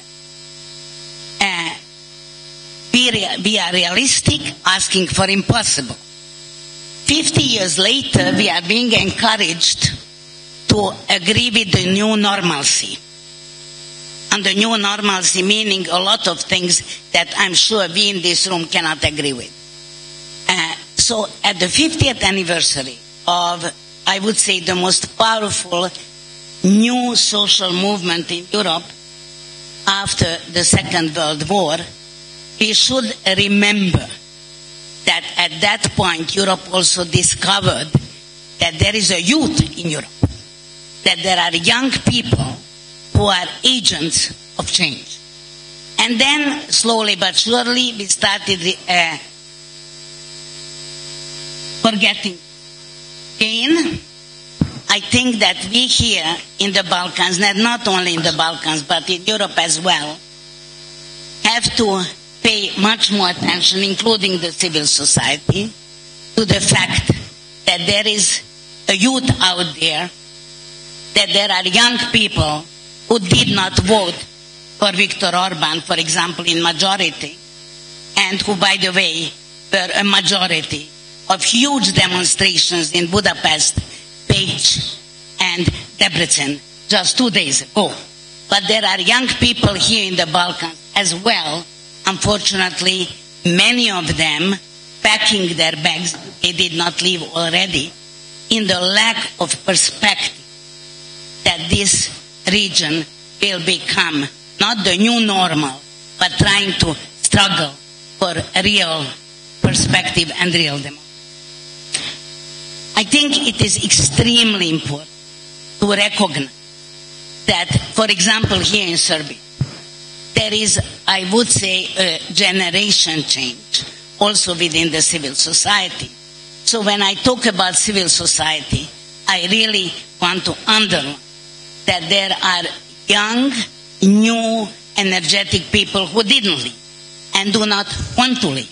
And surprisingly enough, for example, some are living in northern part of Kosovo, which is of course recognized for something completely different. A few days ago there was a debate here in Belgrade, part of the so-called internal debate about Kosovo-Serbia relations, and a whole new group of young people emerged, critical, smart, having real ideas about how to overcome that very difficult bilateral dispute. The only problem is that so far no one asked them for their opinion. And this is what I'm convinced we have to do. We have to give them a platform, we have to give them a voice, to provide them a voice. They have their voice, to provide a platform for their voice, platforms, because otherwise they will leave as well. And then there will be no one to fight for real, democratic, genuine change of this region, and no one who will in fact be able to bring this region into Europe, to make the declaration true.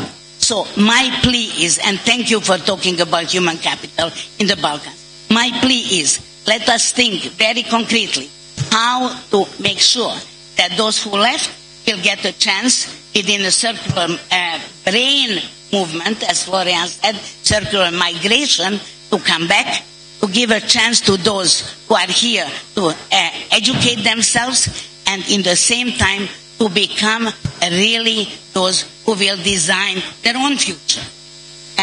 I must also underline one thing. I am afraid that very often we, in fact, even in civil society, overlook the fact that there is a silent majority which is not accepting the values of populist, nationalist, authoritarian nature. But the silent majority is still quite silent. In fighting for the values that we believe in, and against the enemies of democracy, against the enemies of everyday life and every single human, I think we must be much more vocal and much more passionate, because otherwise there is no one else. And for that perspective of Southeast Europe and Europe. And the last sentence, I really think that Europe should understand, that the European citizen should understand that there is a lot to learn from us. And learn the lessons that for the time being you are still not on the verge to fall in. I'm thinking of the fall of Yugoslavia, for example, and see how a genuine, intensive civic engagement can prevent the worst happening. Thank you. So, thank you very much for reminding us of those important points, especially about the fact that it's on the new generation, on the youth, that this future and these strategies depend on. Remzi Lani, a civic activist from Tirana, Albania, has been with us from the beginnings and runs a successful media institute. Remzi, how much sincerity is in what you've been hearing and reading over the past days? Thank you, Ivan, mentioning the word sincerity. Actually, until now, Nicola mentioned it 3 times. Can you hear me? Yes. Nicola mentioned 3 times and Serjan 3 times. And the word sincere relations is in the very first line of the declaration. Because it's time for sincerity. And if we put the question, have we been really sincere with each other? I'm not sure that I can say yes. Maybe you're not 100% hypocrite, but of course you are not also 100% sincere.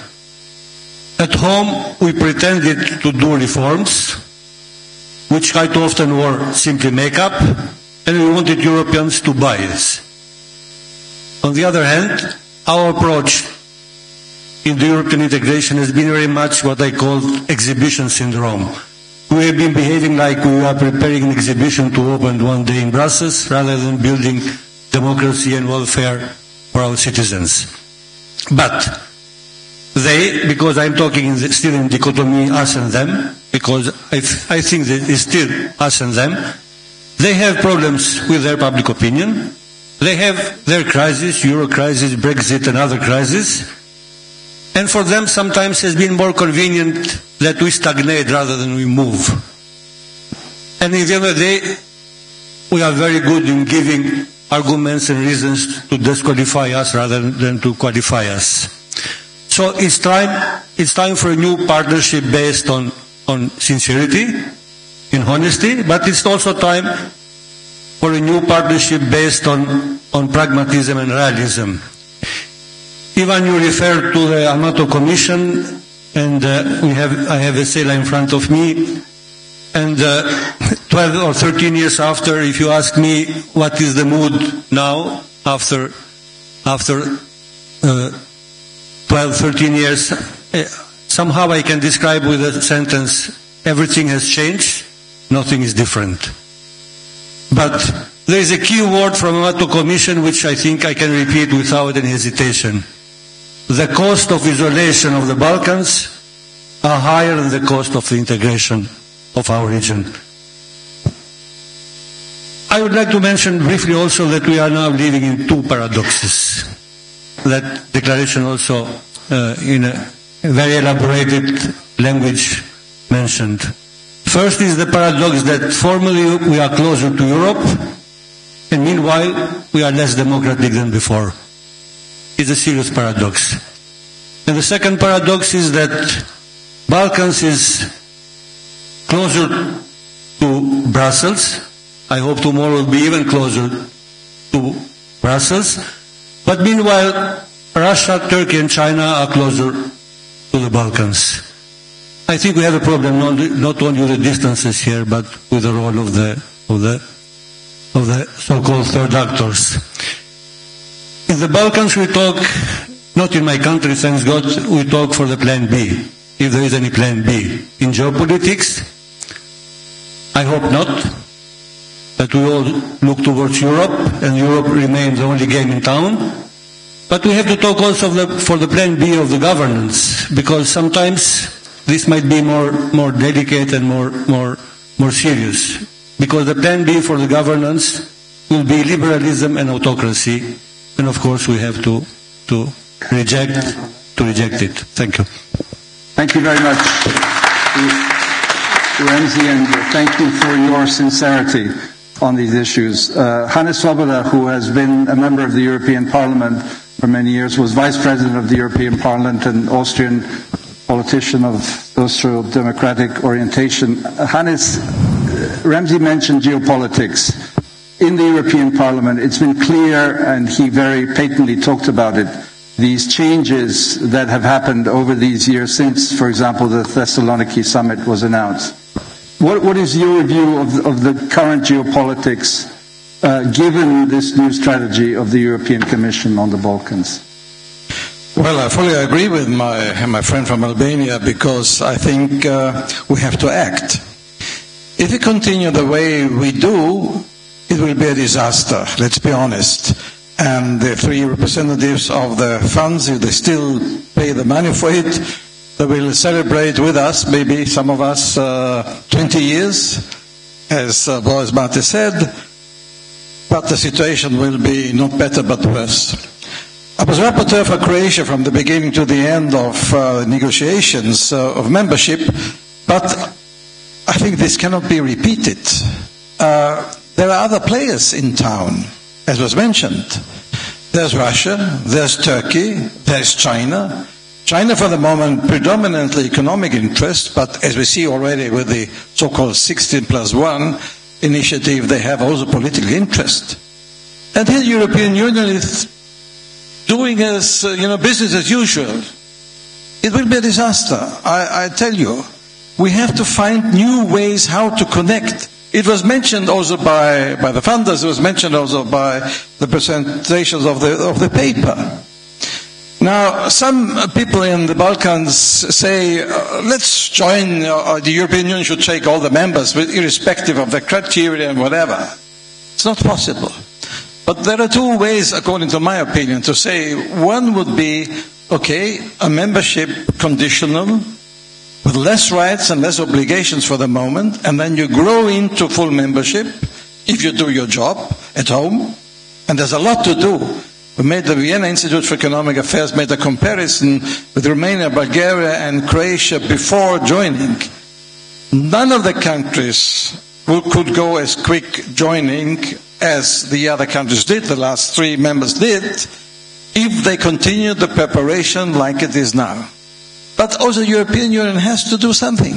The alternative would be to have some sort of, let's say, partial membership in the sense of EU security, EU Balkan Security Union. We have joint problems on the border issue. We have joint problems on the terrorism issue. Why not sit together institutionally? We only do individual relationship, EU and Macedonia, EU and Serbia, whatever, and not bringing the countries in closer to the European Union now. Of course, we have the Regional Affairs Council, many other issues and councils, but we need a strong answer from the European Union. And the countries of the region also have to decide now what way they want to go. The ambivalence or ambiguity we have, well, there are alternative ways, there's a plan B, maybe with Russia, maybe. It doesn't help anybody. Of course there should be good relationship with Russia, with Turkey, with China, with everybody. But it should be clear of the countries, and we, the European Union, has to demand now from the countries, do you want to join, really? Then go with us. And the European Union has to say, yes, we want you. And we go together institutionally now in a certain form. As I said, either with conditional membership, everybody is coming, and then you continue your work and you will be full member only if you did your job. Or we have different unions, like we have the energy union. We also have to have the security union to sit together. We have to make concrete what is in the very good paper and the declaration here. We have now to work on it, to do it very concrete. Otherwise, unfortunately, it will be a disaster.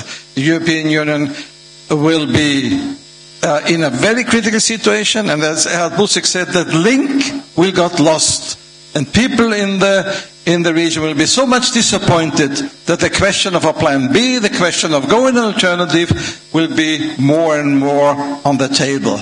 And it was strange, somebody wrote recently, it seems that Russia and China and Turkey has won as a soft power in the region, and the European Union always said, we are now the soft power, we lost. Don't lose, I can say to the European Union and to the region, let's have a new dynamic. Don't do business as usual, otherwise, again, it will be a disaster in the region, and we don't want a disaster. Thank you. Hannes, thank you very much, and I think it echoes what I think most of us think in this room, that front-loading elements of membership beforehand are vital to the success of the future strategy. If for nothing else, the migration crisis in 2015 showed that these countries were de facto members of the European Union, because nothing could be solved without them sitting at the table. And this is just one very clear example of how they can be at the table without being members, and yet being included in the discussions and the formulations of policies to come. Let me turn to Christoph Bender, who is with the European Stability Initiative and has been in the region and working with his colleague Gerald Kraus and others on these issues. You have also been to Hungary just a few days ago, turning from geopolitics to internal EU dynamics and politics. The backsliding of democracy, the regression of democracy that we've been seeing clearly is not helping the atmosphere in Europe, and is feeding the fatigue of enlargement that has been around for so many years. How do you think this will play out, and how is it influencing, Christoph? Thank you, Ivan. Good evening, everyone, and happy birthday, EFB. The situation in Hungary, of course, is very worrying, the election results, the overall situation. But if there is any little tiny piece which might be positive about this whole very unfortunate, sad situation, I think it's concerning the Western Balkans. The European Union might need the Western Balkans in a way that no one of us would have thought about a couple of years ago. Here's what I mean. We have now inside the European Union member states who have serious problems with the rule of law, with basic democratic standards, freedom of the media, independent judiciary, even restrictions of critical NGOs. And what is also quite clear, the European Union is very much struggling to find an answer, to find a way how to deal with this. When you look at Poland, when you look at Hungary, what the European Union is looking passively on as this unfolds. What we need, I think, very urgently is to define these democratic standards we are also fond of talking about. We need to defend the red lines which we think no European member state should overstep. Now this is admittedly very difficult, but it's also essential, and the sheer scope of it should not kind of hold us back. I think it's crucial and essential, of course for the European Union, because if we cannot define and if we cannot measure these standards, how can we actually hold anyone to account? And we can, maybe the European Union can live with one Poland and one Hungary and maybe a third country, but if this proliferates, I think it's a serious threat to the European Union itself. But second, it's also very crucial and important for the Western Balkans, because even those liberally minded people in the European Union who in principle are supportive of further EU enlargement, without such basic standards and tools how to assess them, I think would eventually not be supportive for any new members, just because of the fear that, a few years down the line after membership, we would have another Hungary, another Poland. And if you look around in the Western Balkans, we might also add that there are several political leaders who are also not really doing very much in order to alleviate these fears. So I think there is a strong argument. There's a strong argument to start to develop, to make this effort to develop democratic standards and start to do so in the Western Balkans. It's much easier for those in the European Union who think about this to do this first outside, to do it in the Western Balkans, but of course then afterwards also use them internally. or the problematic countries inside the European Union. And I think this would have two great side effects. One is, of course, that it would strengthen tremendously the reforms and the reformers in the Western Balkans who want to push this. And secondly, I think by taking these rule of law issues seriously, this would then also actually, I think, enhance the actual prospects for future enlargement and for accession of the Western Balkan countries. Okay. Thank you. Thank you, Christoph. Again, most of the people in this room have been repeating, and we will need to repeat every day and every week that the task and homework lies on us 95% of the day, and the rest is a little help from our friends outside. And if we don't realize that that is the case, I don't think we will get it right. And that means elected officials, civil society, media, all parts of society. I'll turn to Marika Jolai now, who is from the Institute of Development Studies at the University of Sussex, and is also a member of the policy group BIEPAG that you heard from. Marika, you have been keenly involved in the specifics of the policy making and policy suggestions. Where do you see some of the tricky challenges and pitfalls that we might be looking at on the way forward? Thank you. I think if we look at the declaration and what we discussed here tonight, I would say there are three components of our ideas and suggestions for the region. One of the Balkan-European partnership in the future. One focuses on the relationship with the EU. The second one is about the Balkans as a region, or the Western Balkans region, looked at more narrowly. And then we have the internal dynamics of individual countries in the region. So I think first main challenge is, even though I think what we suggested in the declaration and in our policy brief is very ambitious, I think to coordinate these three dynamics, where you have, at the same time, you have to work outwards towards the EU accession and EU enlargement. You have to work on the regional level between the Western Balkan countries, and then you have to work internally, and all this happening at the same time creates a big problem for everyone involved in the process. Citizens, the civil society, and the governments of the Western Balkan countries on the one hand, and then also on the other hand, as Mr. Swoboda was saying, the EU has to respond to what is happening in the region and how to engage with the region. I think one of the main challenges for the EU is actually to change how they perceive the Western Balkans in terms of the future partnership.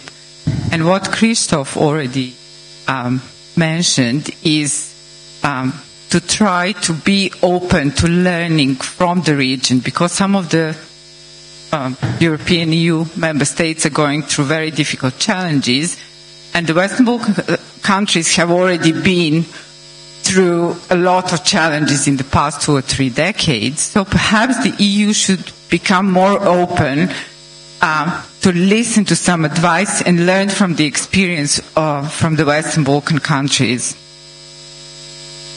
Challenge at the regional level is, I don't think that there can be a Balkan-European partnership without Balkan partnership between the Western Balkan countries. And for that, we really need to change how we go about each other. And that is a fundamental challenge for all of us. There are bilateral disputes. There is learned disrespectful way of how we treat each other, how governments treat their citizens, of how one country treats the other country. And really to move from this place where we are now, something genuine needs to be generated for the next 5 or 10 years.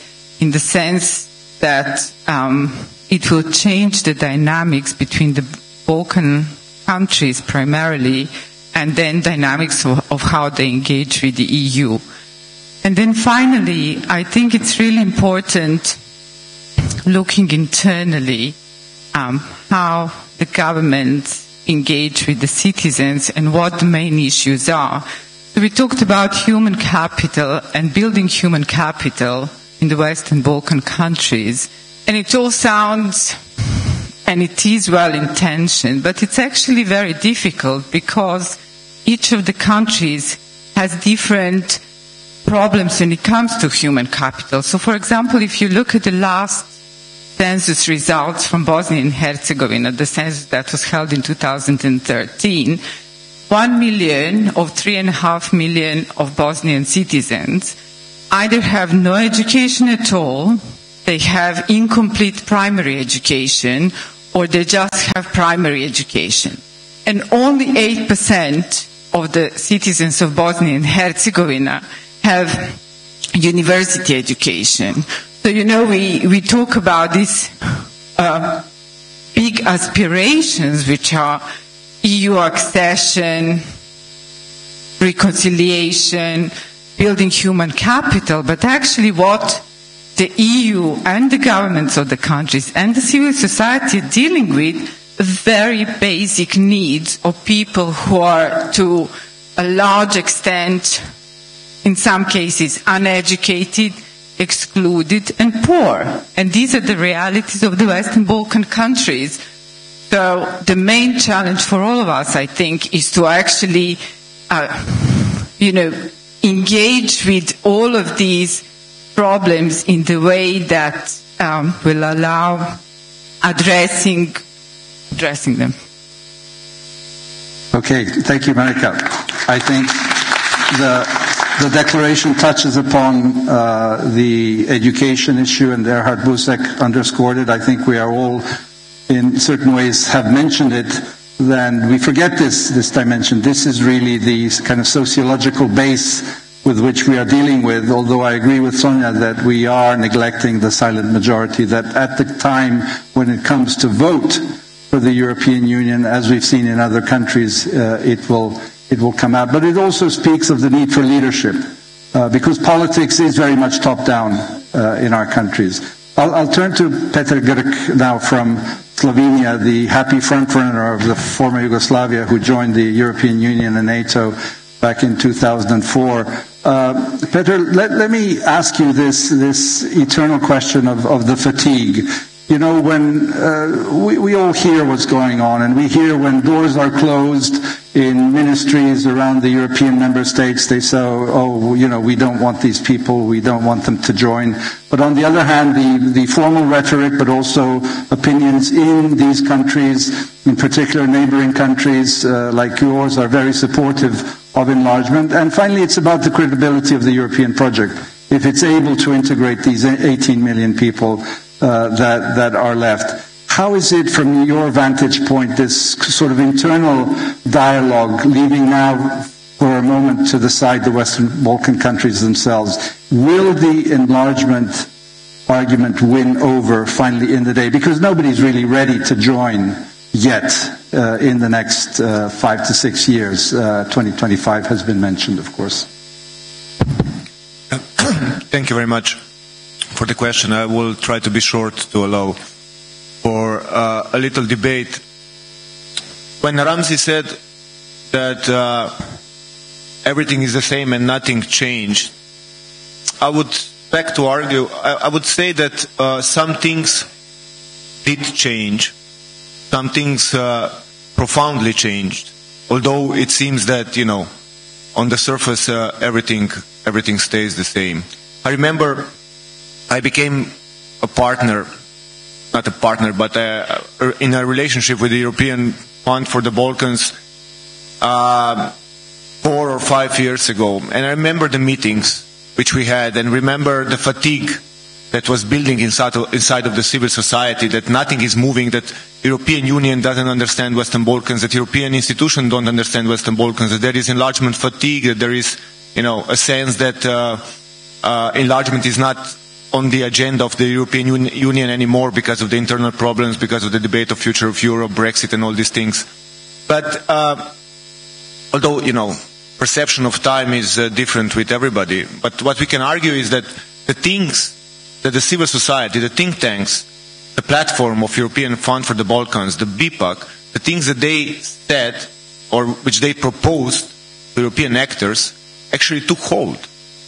If you look at the new strategy of European Commission, it's basically the same as European Fund for the Balkans or BIPAC group has proposed 2 or 3 years ago. This is why I'm saying perception of time is of course different, but you can't argue that the things didn't move or didn't change. The problem which I see is now twofold. Let's say we who are arguing for enlargement process to be as soon as possible or as effective as possible. Now it's time to convince partners inside of the European Union, the ones who are still taking enlargement, as Hannes Svoboda said, business as usual. When we are talking to some partners in the European Union, they will say, it's quite clear-cut. They have their criteria, they have their benchmarks. When they're going to meet them, then we are going to move forward. What we say is we need to be active, we need to help these countries in order to move forward. If we don't, then, and all the rest of the speakers have already underlined that, then, you can see different actors, different movements taking place in the Western Balkans, and probably this nobody wants. And the second thing, which is even more important, and this is where, the work of the European Fund for the Balkans and other civil society actors just begins, is to convince the political elites in the countries of the region that the time is now. That now is the time to put the things which are on the paper, on the strategy, into action, into implementation. Because, what my fear is that we had so many strategies over the years regarding enlargement, we had papers, we had documents, but what we lacked is implementation. We can talk about reconciliation, you have 1 million papers, but how can you reconcile people who never met each other? How do you enhance mobility of young people in the region so that they actually meet each other and talk about different things? How do you ensure that you have independent institutions in place?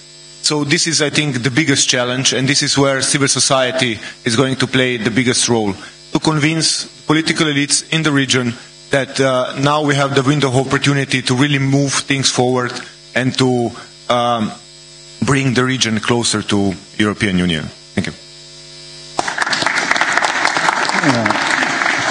Peter, thank you very much for giving that view and showing, I agree, the fact that things have changed. And I think we always need to underscore things are not black and white. There are many shades of gray, and that if we do not take a realistic look at ourselves and the relations with the European Union, we are not doing a favor to ourselves. And I don't think that if we look at it realistically, we're losing any kind of dignity and showing our weaknesses. I think that's the way to regain dignity. I'll turn to Srđan Cvijić, our co-national here, living in Brussels at the moment. Srđan, if I dare say, you're the youngest person on this panel, and I think that's a great feature and virtue to have. How do you see this generational moment? Because the declaration does talk about the fact that this is a generational choice. Some of us from the older generation have also made that choice, but I think, again, it's really in the future, as these years, these next 8 to 10 years go by, that really a lot of hinges on.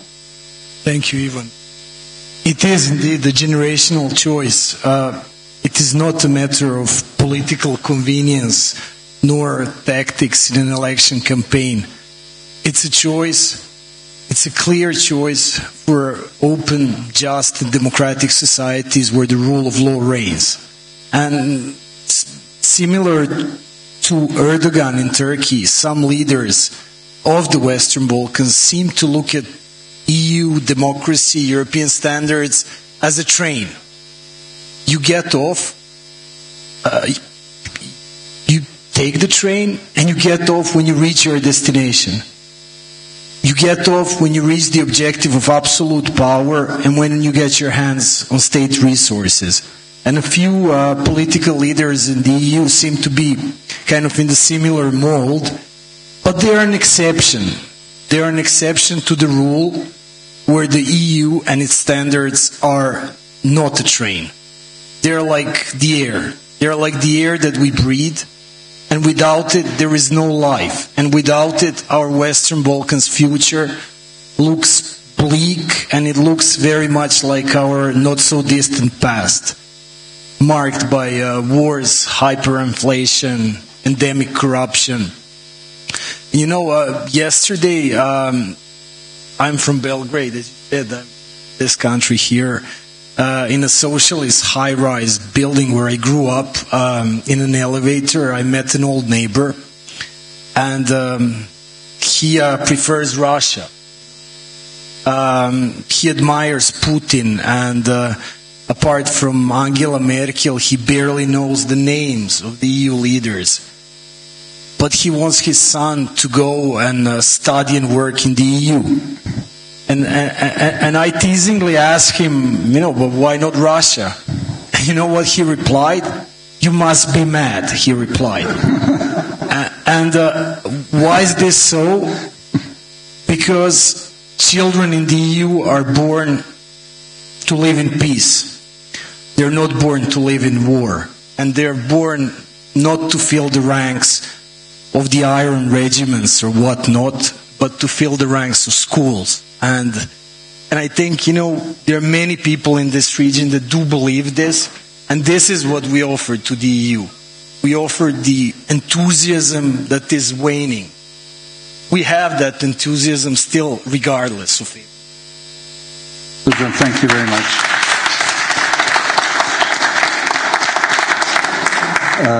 Last but not least, because we'll soon finish given the time constraints that we have, is Goran Silanovic, who was Foreign Minister of the Federal Republic of Yugoslavia, many other things, and now sits in Sarajevo and leads the child of the Stability Pact for Southeastern Europe called the Regional Cooperation Council.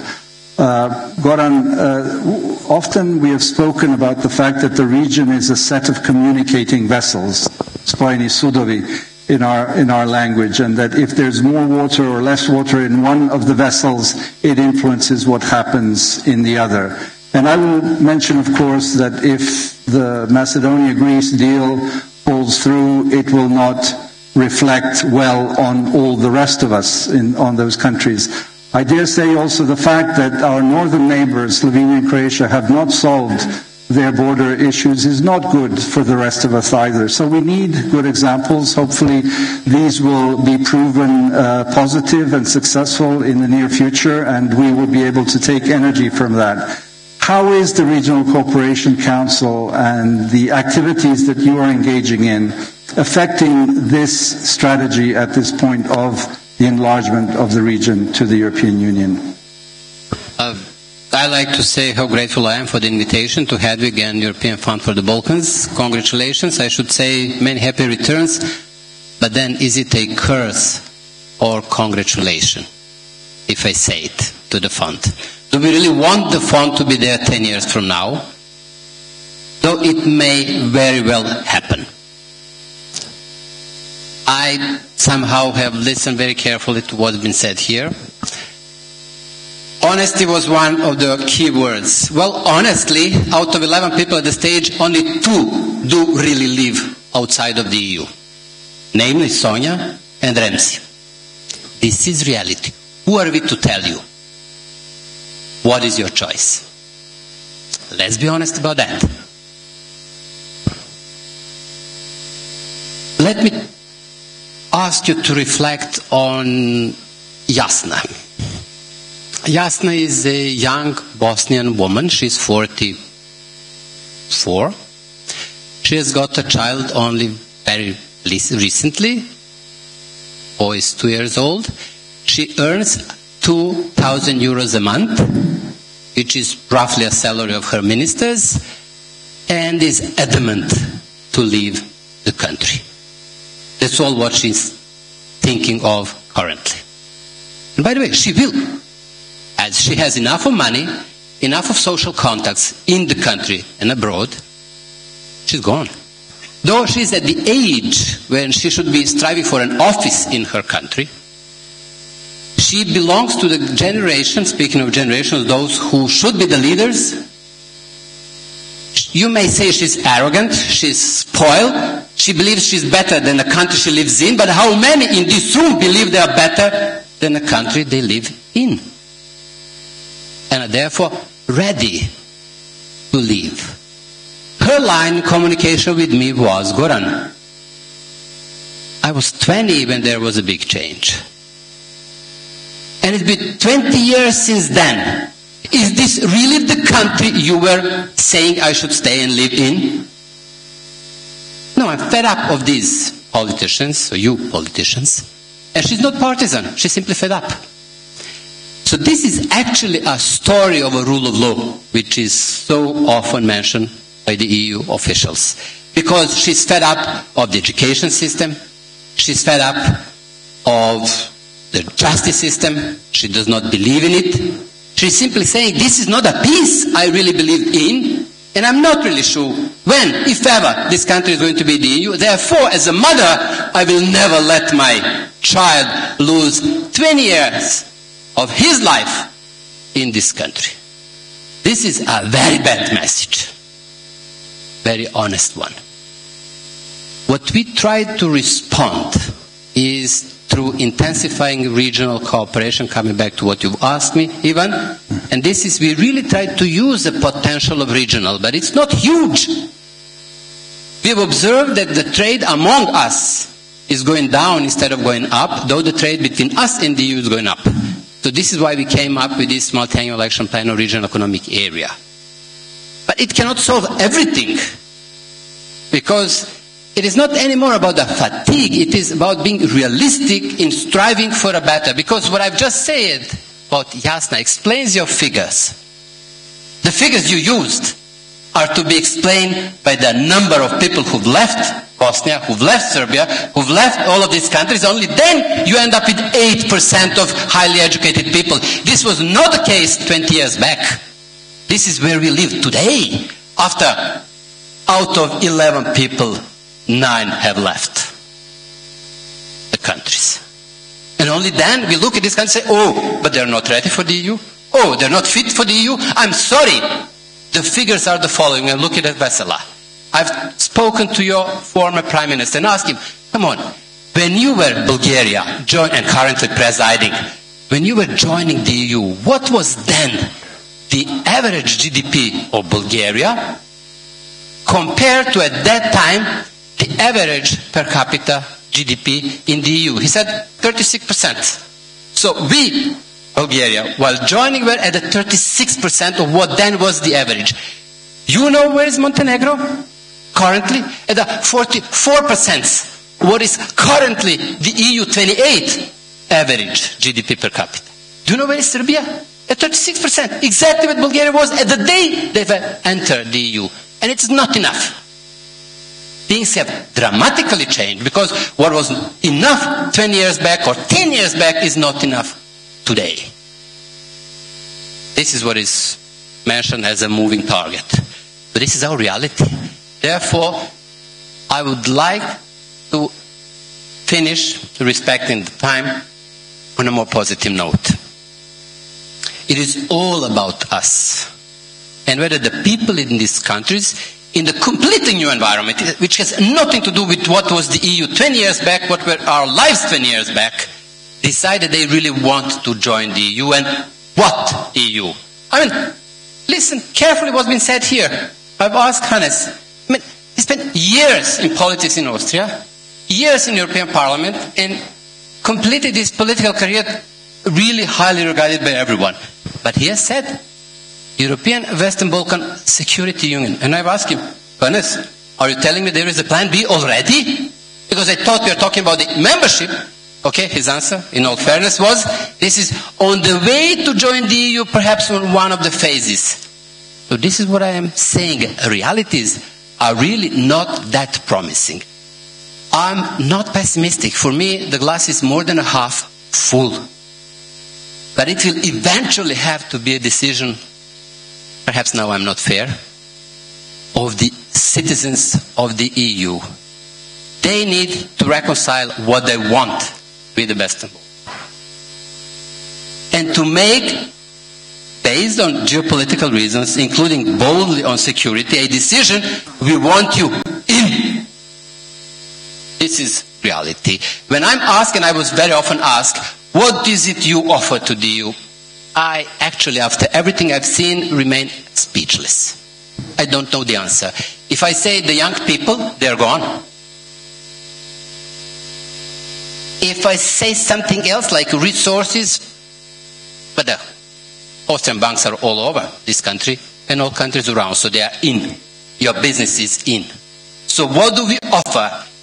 Eventually, if I draw the line, it will have to be a geopolitical bold decision. This is the EU, and therefore you are part of. Otherwise, if we end up in a story who is more corrupt, hey guys, there is a lot to say. Nicola can add a lot about who else but us is as well corrupt.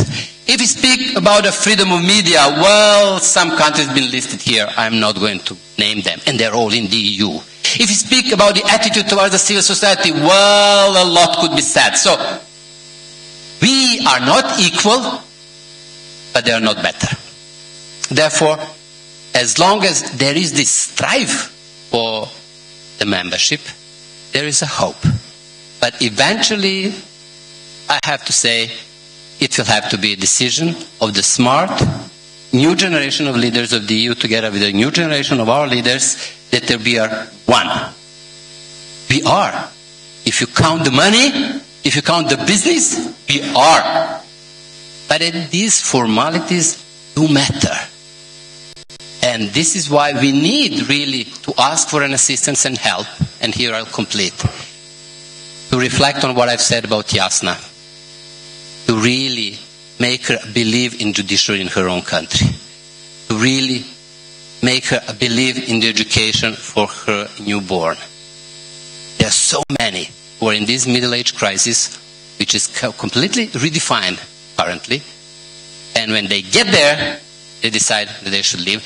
In order to bring them back or to keep them in, we really need a strong, decisive assistance of the EU. And I hope that what we are doing now in the RCC, what the EU is doing with this new strategy, might really be exactly what we were hoping for. More of engagement on what really matters to us. To the people who still live in these countries. And this is boldly written rule of law. It's about decency of the society we live in. This is what we need to change. It's not about poverty at all. It's about decency. It is about our dreams. So what the EU was years back may not be in every part currently. So we are actually fighting for our dreams to be fulfilled, but our dreams are very much linked to the EU, what it once was. And this is exactly what is written in the new strategy, that while challenging our implementation of the rule of law, they will also challenge themselves. This is novice. So some smart people there have seen us as an opportunity for themselves to use the accession process to go back to themselves and check whether they are as good as they want us to be. Thank you. Thank you.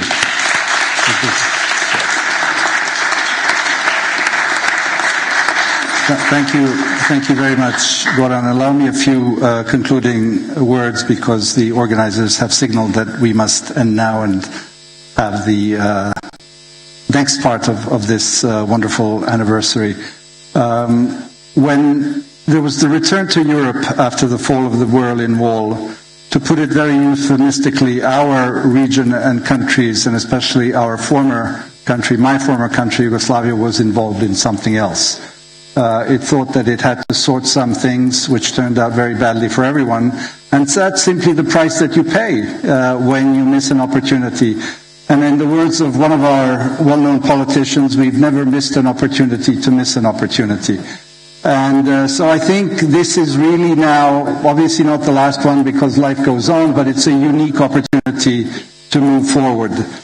I think that the reason that people want to join, whatever the state of the European Union is at this moment, is that they realize that there's a little more certainty, a little more security, and a little more prosperity in the European Union than if you stay outside. And I think that's what the silent majority, that's what the people will vote on once they join. The other alternatives, the soft power that we are being challenged by from the Russias, Turkeys, and Chinas and others, in the end don't work because the bottom line, the reality is that our bread is buttered by the investments, by the aid that comes from the countries of the European Union, from the private foundations that come and that have made the European Fund for the Balkans possible.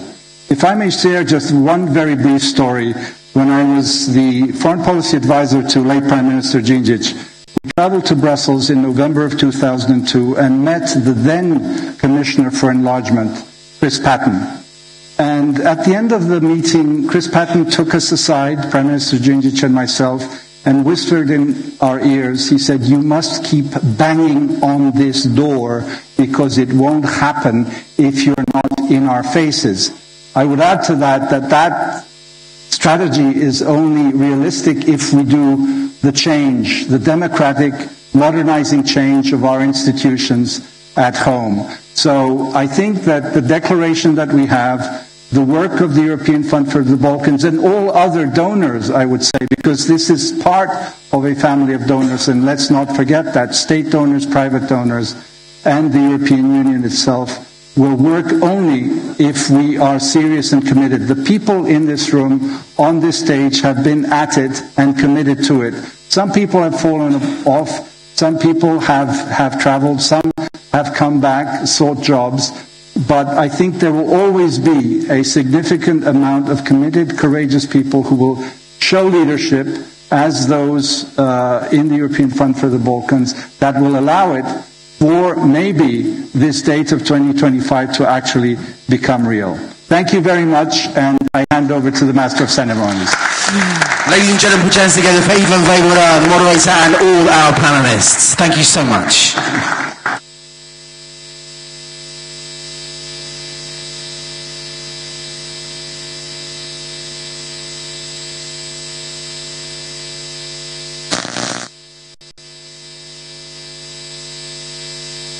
Okay, ladies and gentlemen, as we clear the stage swiftly, we'll be moving on to our next part of this evening. Quite a treat for you indeed, what's happening right now until we finish this evening. Not long to go, so still stay with us, and we'll be with you in a very, very short while indeed.